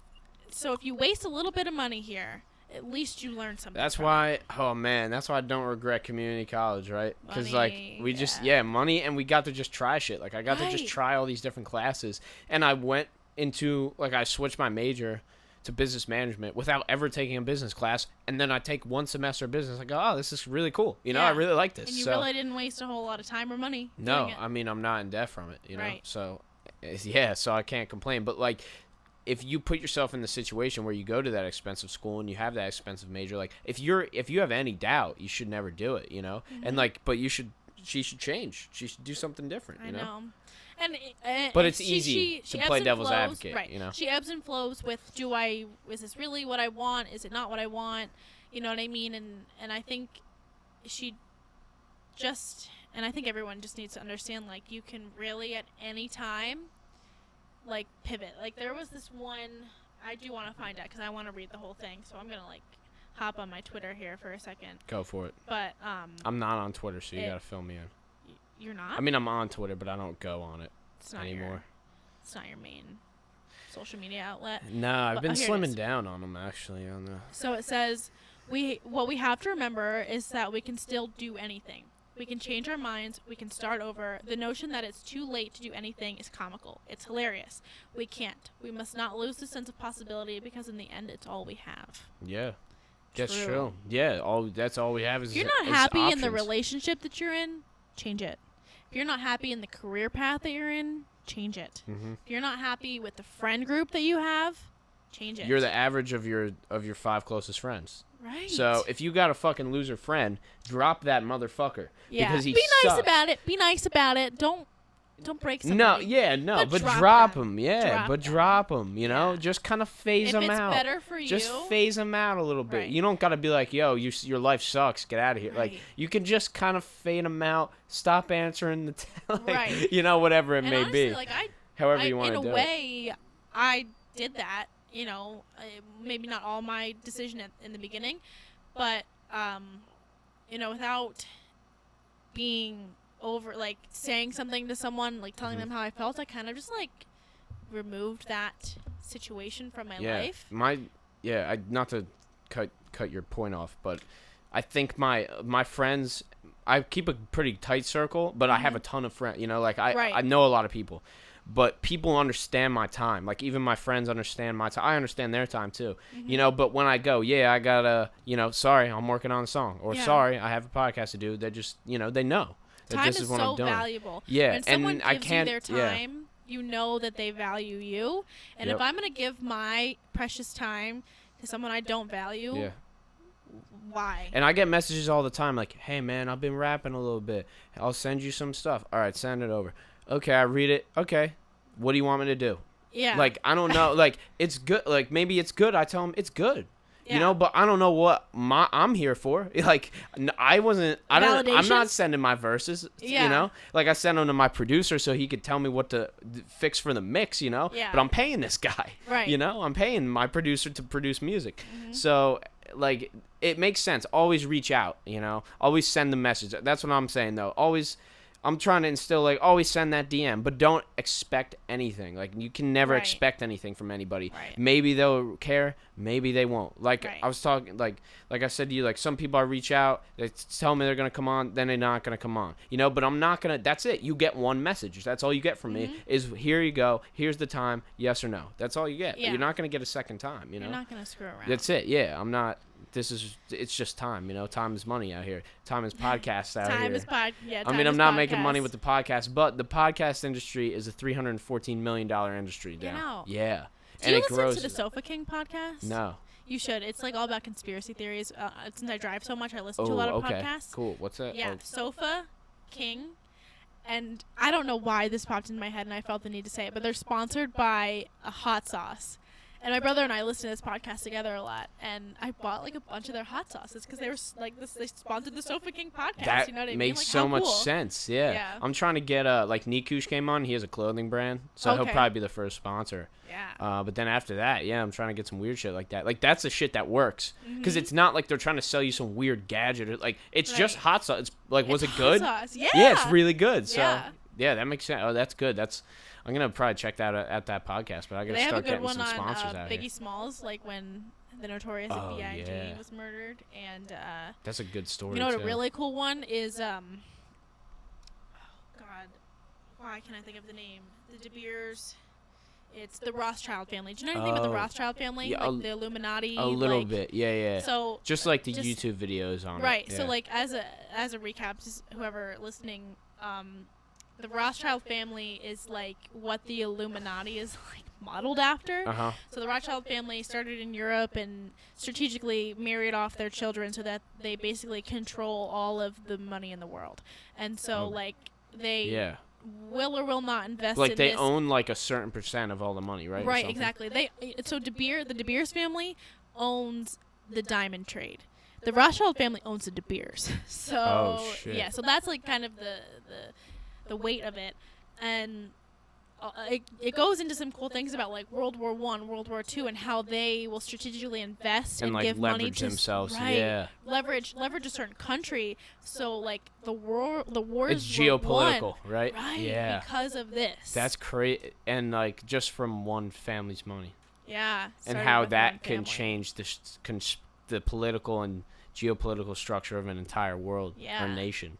That sounds something I would want to get into. Yeah, because I'm reading some crazy history books right now. Some I weird love shit. history. People that like can't get into history are mind blowing. I never could until I started reading them, and then I read this book *Sapiens* by Yuval Harari. It's the history of humankind from the beginning to now, and it just blew my mind. Like everything about humans, understanding where we come from and how old we are, and how you can talk to a human that lived 35,000 years ago, and as long as you could translate their language, they would understand what you're saying. Right, because it's communication. Yeah. And how we're not the first animals to communicate and have language. And it's the like, only ones to communicate. We think we're these superior beings. We're nothing. We're just animals, Yeah. We just ended up going a little bit farther than wearing clothes and shit.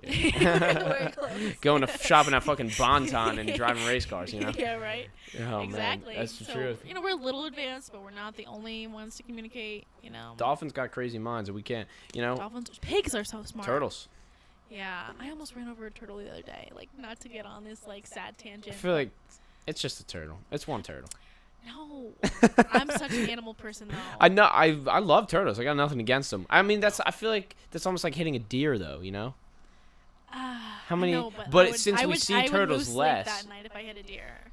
It's overpopulation. I guess so. Population control, whatever. Oh, I'm gonna get a anti-hunter on. I'm gonna try to get somebody like a vegan anti-hunt. Yeah, because I know I'm not an expert, but I know a good amount of facts. Yeah. About exactly, and about animal populations and density and like and things like that, and how hunting's beneficial. I don't even hunt, but I want to get people on that have like really differing opinions, so we can have like a real like conversation debate. Debate. Yeah, that would be really cool. That's my friend Danny actually. That shows who you are. I feel like. Yeah. He sort of like pointed out the other day. He was like, "Isn't it funny how like all of the problems we face in our ecosystem is basically due to the fact that there's too many fucking people in the world? Like there's too many." Yeah. That's like 95% of the world's problems, whether it be climate change or... A book you might like is Ready Player One, and it just came out as a movie, but it was a book That's where first. I've heard it, because I know I've heard of it before. Yeah. So Ready Player One was a book, and my brother suggested it to me, and it's... have you seen the movie? No. So basically, this kid, like... The world is super overpopulated. There's no, like, room left in the world. And... they go into this like virtual universe, and there's like these Easter eggs. I've seen everywhere. the trailer. Yeah, you'll have to watch the trailer. I'm not doing it justice in any way, shape, or form, but very cool sci-fi. Oh, that I'm into sounds that, like something I could get into. stuff. Maybe that'll be the first one where I read the book first. Oh, because I've never done that. I don't think, except for Maze Runner. Okay, well that was a summer reading book, so. Yeah, right? Exactly. It wasn't a leisure book. I did not enjoy Maze Runner. Yeah, it was 6 out of 10. 6 out of 10. Now I'm a little more well versed in the book Yeah. sphere, so I could probably give it a better denomination. Reading is such like a healthy thing to do because Like, yeah, I try to read like for once one, a day. it makes you smarter. It helps you talk better, write better, argue better, Mm-hmm. or even if you're reading like nonfiction things, if you're reading about someone else's point of view, it will either help your argument or it will Help you understand somebody else's. It might change your mind, help Yeah. you understand someone else's, or strengthen your own argument. Yeah, and it's different from all the media that we take in because when you Right. read, You choose what media you take in sometimes. That like that's too. what social media is so Yeah. dangerous. It's like you Facebook. and what you follow is what you see every day. you know? Right, exactly. So like Facebook has this thing that you go into like some kind of settings, preferences, and it lists what Facebook thinks your political affiliation is. And that's what they shove Give you. down your throat. Like Yeah. that's what they give you. So that's why the people who are so pro-Trump, can do no harm, do no wrong, are sharing all these things is because that's what they're being fed. They think everyone Is agrees thinking with that them. way. Yeah. Where there there is a lot of people that agree Absolutely. with them. And But being in the racing industry, like all my friends on Facebook are pro-Trump. yeah, I don't even scroll anymore. Really, Yeah. I just. I can't. I want to react. So, Yeah. and when I want to react, I know I have to just not Turn it off. Yeah, I have to turn it off. But to go back to the reading, reading's different because you have to build the reality of what you're reading in your mind. Whereas where you're watching a movie, it built it for you. But when you're reading, you have to put those words into a visualization in It's like your head. exercising a muscle that Yeah. doesn't always get exercised. Yeah, exactly, and it is, and you get better at it. Like I get better at reading these paragraphs. I've read like 130 pages of this one book, and the first 50, it took me. I had to read every paragraph like twice because I was like, "What is this guy talking about?" Like I don't understand how he writes. Yeah. Now when I pick it up, it's like automatic. I read so much faster. You're gonna go through a chapter in a couple minutes, but it is different. It's completely different. Our generation, like probably most of our generation doesn't understand the value of it. Of reading. Yeah. And you know what? People just don't. I don't want to say they don't invest their time in the right things. I just don't think they. I don't think they invest their time. Right. I don't think they Like, think about where they are investing their time. They don't think of their time as an investment. Right. That's the exactly. problem. It's they're just time to them. Oh, we got unlimited. Yeah. That's actually a big question Eddie Yeah. and I have had. Is like.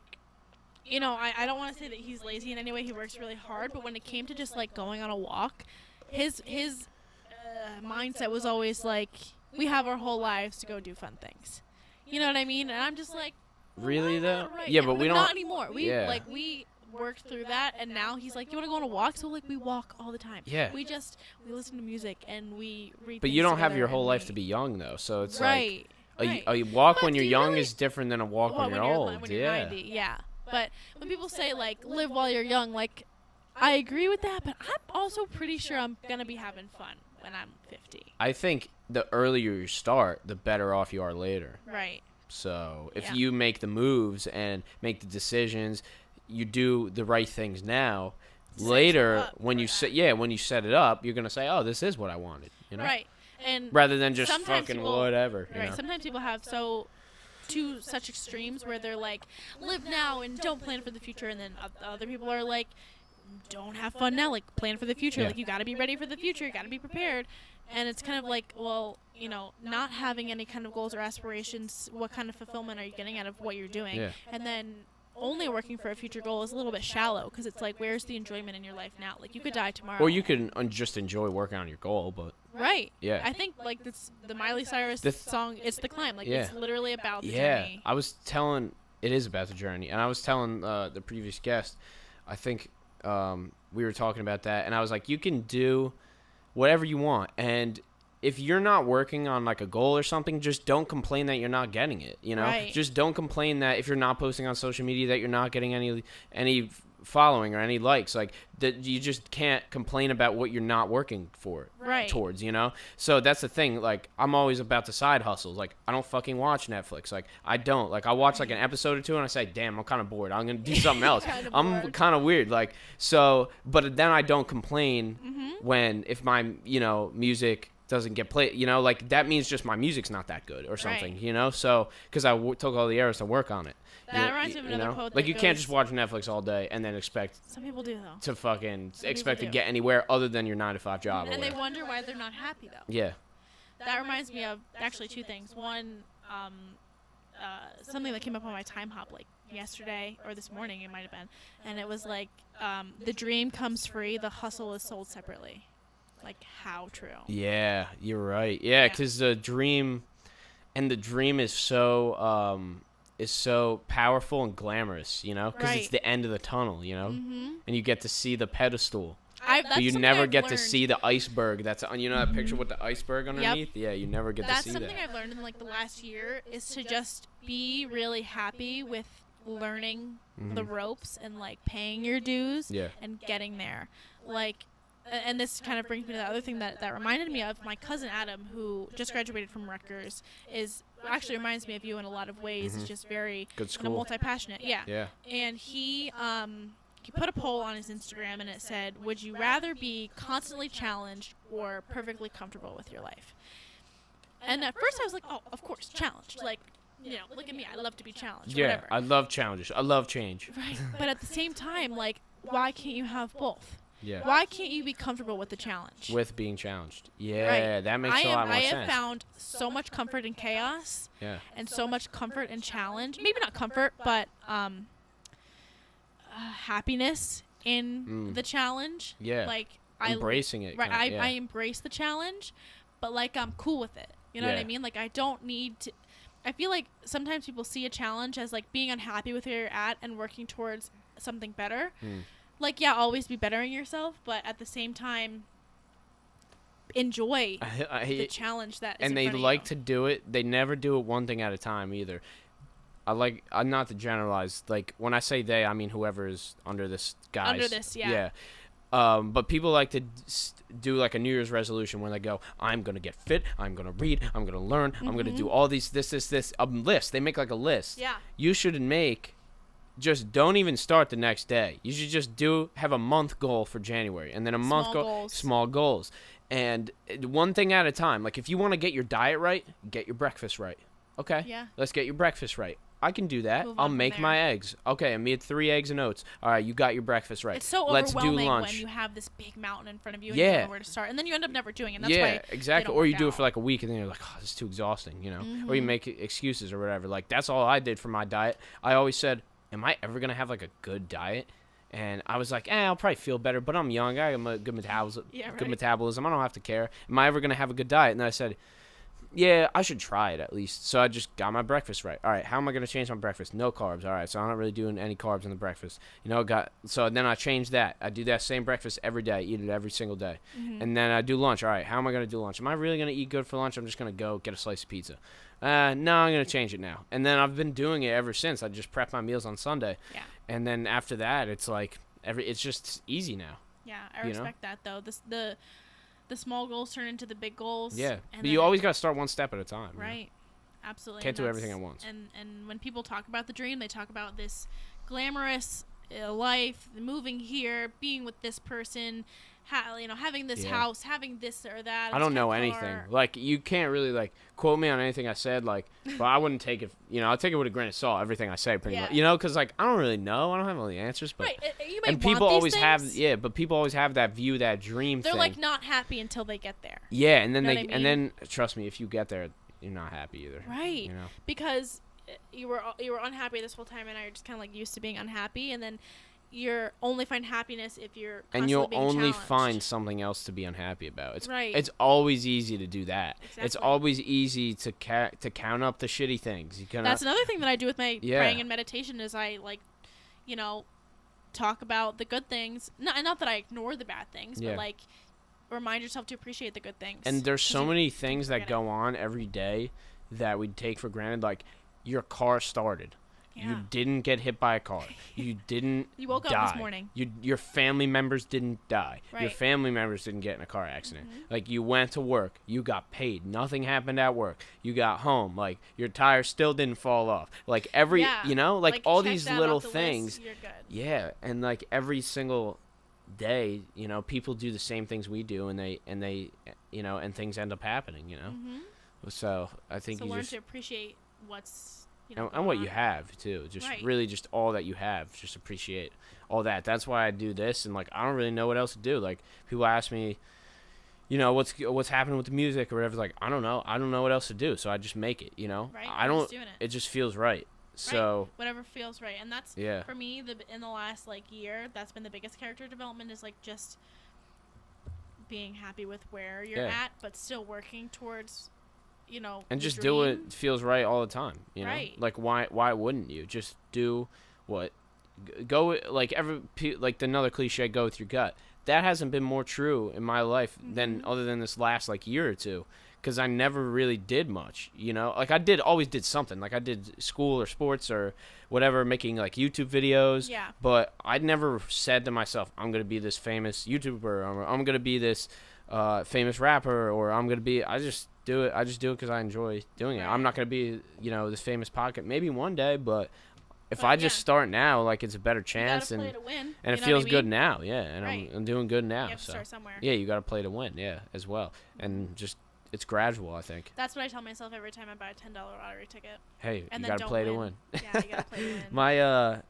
My mom loves lottery tickets, and Really? so I am completely turned off by them. I will never play lottery. I won't even buy a scratch off. Really? Never. I buy them way too often. She completely turned me off from lot. Like Yeah. once I would see her buy lottery tickets all the time, I said I'm never buying a lottery ticket. It's I all never want to rigged. bank on anything else to, Right. you know, like I would feel way too weird with that money, you know. Like, what did you do to earn it? Like And that's why people $1,000, like blow all right, it. that's just going in the bank. But if I Right. got like crazy hit the lotto, Yeah. I wouldn't even. I feel like I would be ashamed of it, you know. Yeah, like what did you do to earn this almost? Yeah, like hey, I was working so hard, but I also got this lump of cash. Like, Yeah. I don't know. It's a tough thing though. I do I think that comes understand down to it. like the respect. There's a thrill of- too. I mean, gambling is a thrill. So Yeah. I trade stocks, so it's kind of like I guess Yeah, you can. it's a little bit of gambling, Yeah. but a little bit. I mean, not that it's less risky, but like there's a system behind it. It's not just Yeah, it's scratching on a systematic. piece of paper. Yeah, it's not like dumb luck. Yeah. Right, dumb luck, exactly. And that I think comes down to like some kids that maybe got shit handed to them when they were younger. Like they don't respect what it took to get there. Yeah. what I mean? Or like people don't know. I mean, like how much would that help? Like if you got that would help a lot. Like if you just Absolutely. got like $5,000, you know, or something like. $5,000 will go a long way in my life. Yeah, exactly. It makes sense, you know. But say you got $5,000, you wouldn't have to tell anybody. Right. Right. You know, like, No one if has you to got, yeah, I feel like if you got anything, like, Honestly, if I did win the lottery right now, if I won $1 million right now, I would maybe tell my parents, because I would help them pay off their debts and their bills. And then beyond that, yeah, that money's mine. No one is gonna ask me for shit. No one's gonna, you know what I mean? yeah, that's so Later tough. on, I I'll don't even figure out want what I to. do. I don't even want to know what I like. I Don't don't you even wanna want to dive into think that of that. thought? No, because nah, I can't. I just could never see myself winning the lottery. So Well, yeah, no one can though, I know. unless you play it literally every day. yeah, maybe You know what, then. though? There's books about it. There's So people that are like, I feel like actually have like real luck that just win the lottery so often. Like I know a guy that buys like the same number ticket every day, whatever, and has won like so much money on it. really, And I'm not doing the story justice, but like they're just people that I feel well, are the ones that some win the people are lottery, but luckier than other people. again, Sure, yeah, I but believe that. there is dumb luck, I think. I think there is dumb But luck there's in the world. also like dumb luck's not really. It only gets you so far, you know. right. Like Make if you're your trying own to luck, like you're just saying advance that, as a make your own human, like you should probably just bank on other things. Yeah, not luck. Don't put all your Yeah, eggs in that. Because luck is basket. random, and like if you don't want it to be random, then you got to do like Yeah. alternative action. Yeah. But the lottery would be cool. I could have a dope podcast set up. Imagine that. Have a whole studio. Oh yeah. Oh, if you won the lottery? Mhm. Yeah, that I would be just cool. keep doing the same things. I wouldn't. you Yeah. know? I would just keep doing a podcast. Like maybe promote it more. Because it's not Spend like money, 20 grand on 'cause promotion for or you, something. it's not like money is gonna get you the dream. Like when some people have such materialistic dreams, Yeah.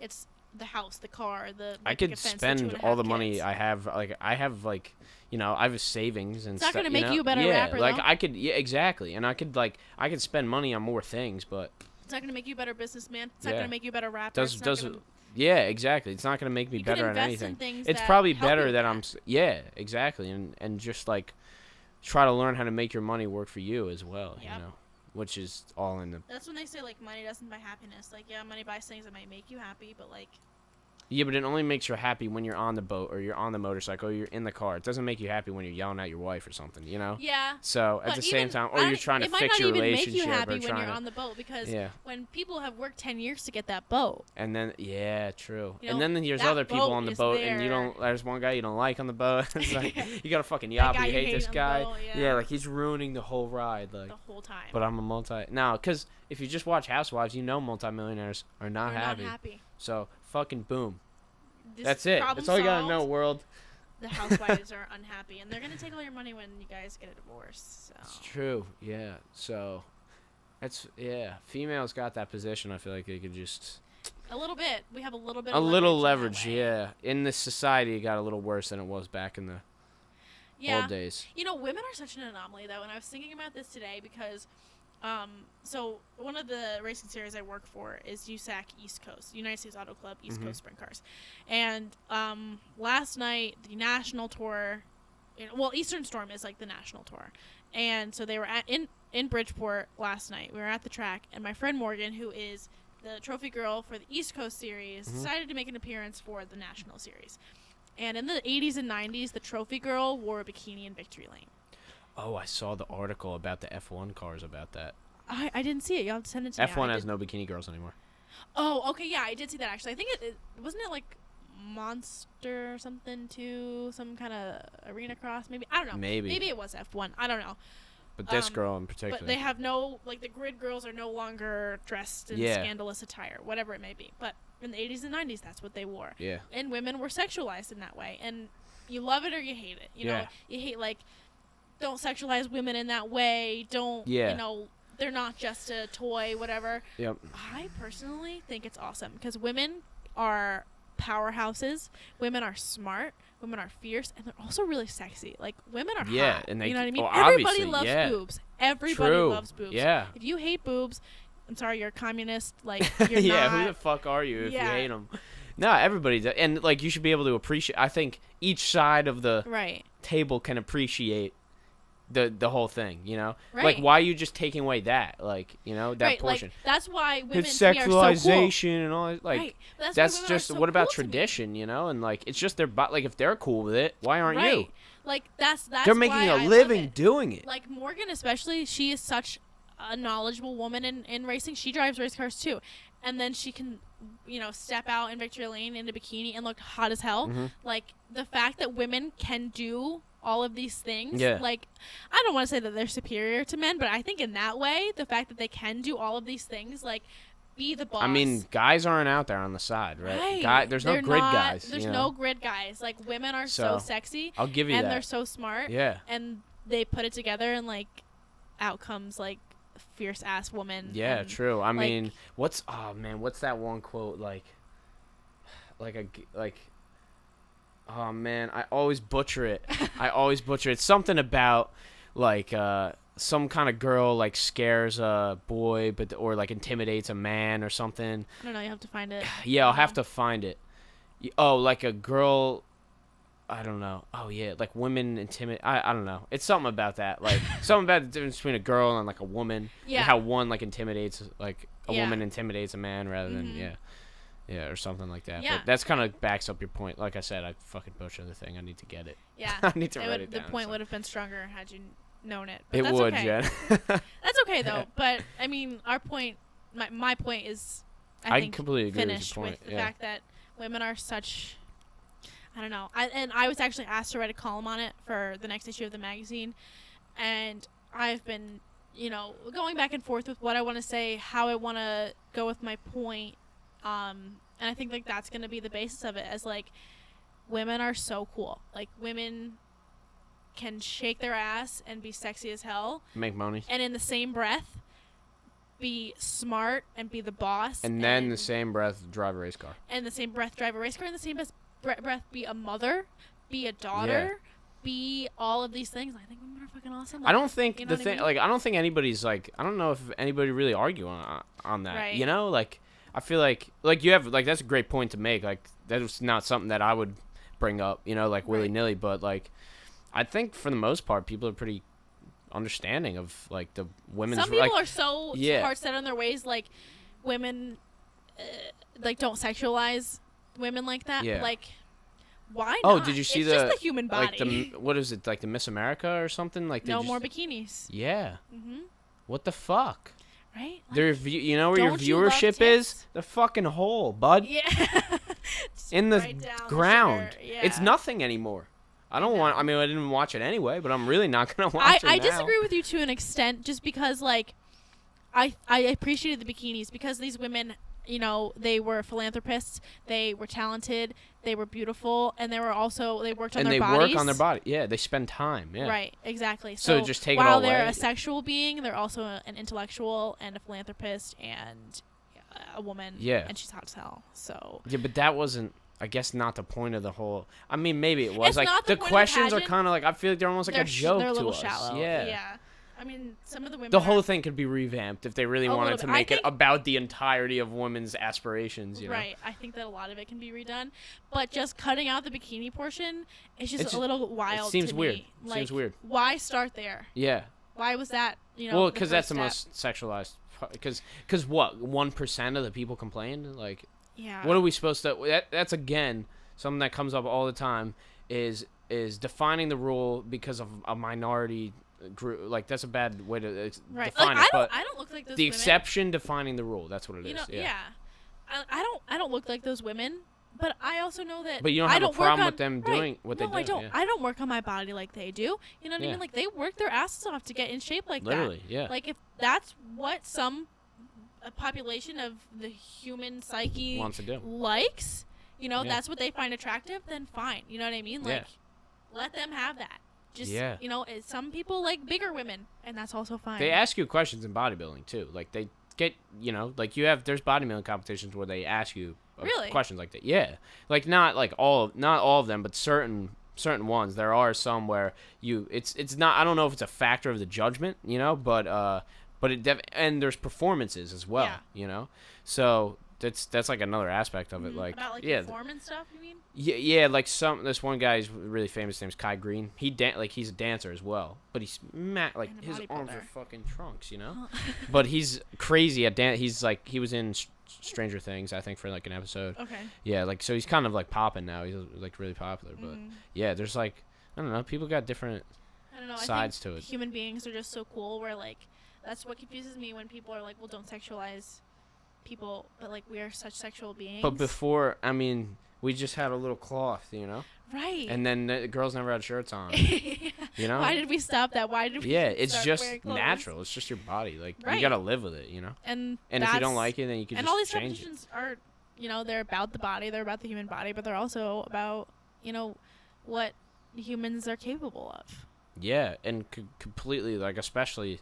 To take it back to bodybuilding again, like to realize how crazy these people can make their bodies, like it's fucking insanity. They have pushed themselves to the ultimate limit, maybe not the limit, but like to the ultimate degree. Every single calorie macro set, every single rep, like down to the most scientific possible way to like contort and like fucking use their time and effort.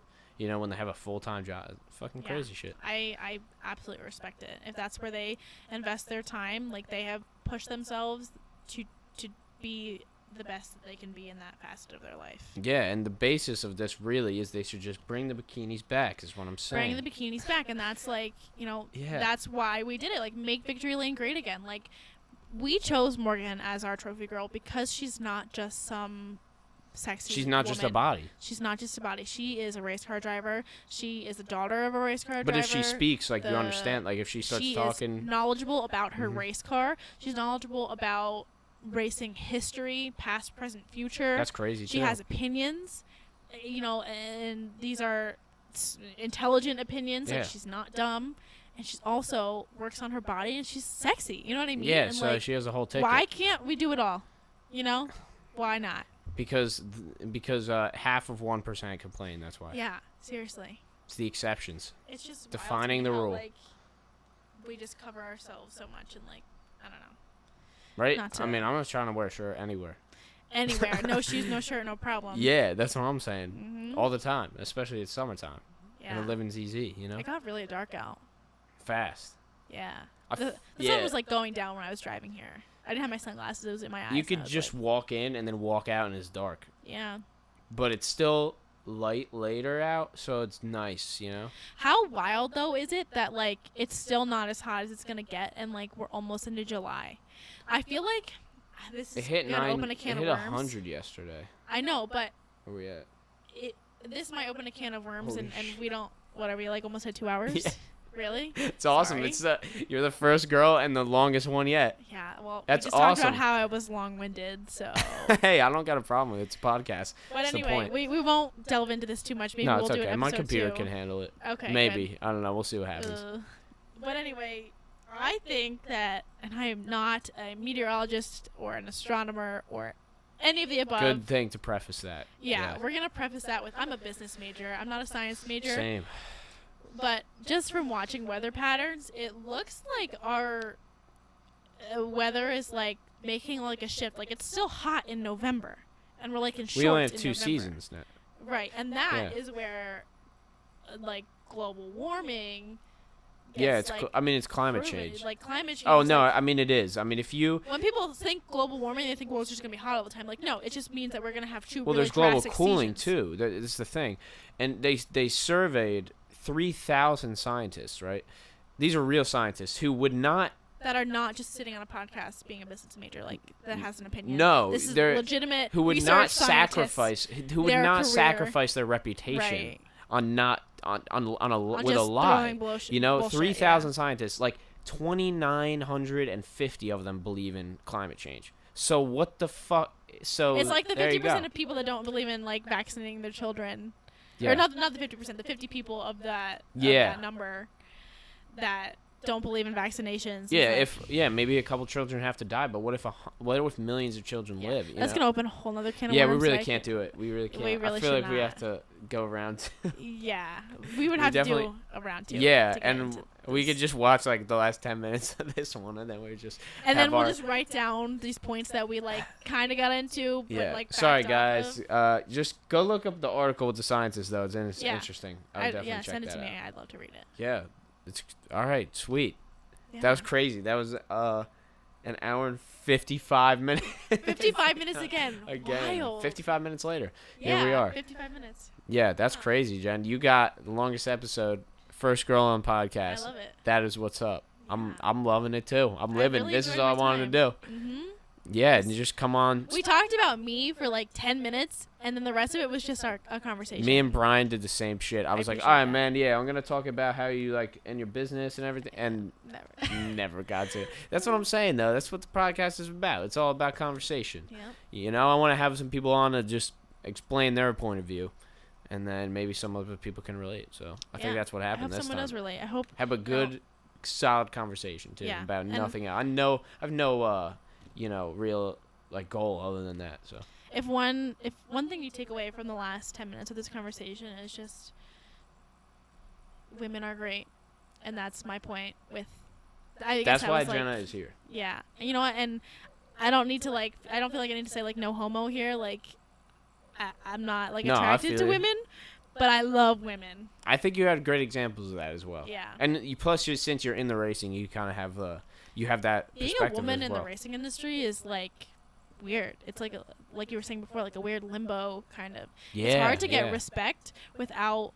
I don't want to say respect without shaking your ass, but there's if you do shake your ass, you automatically.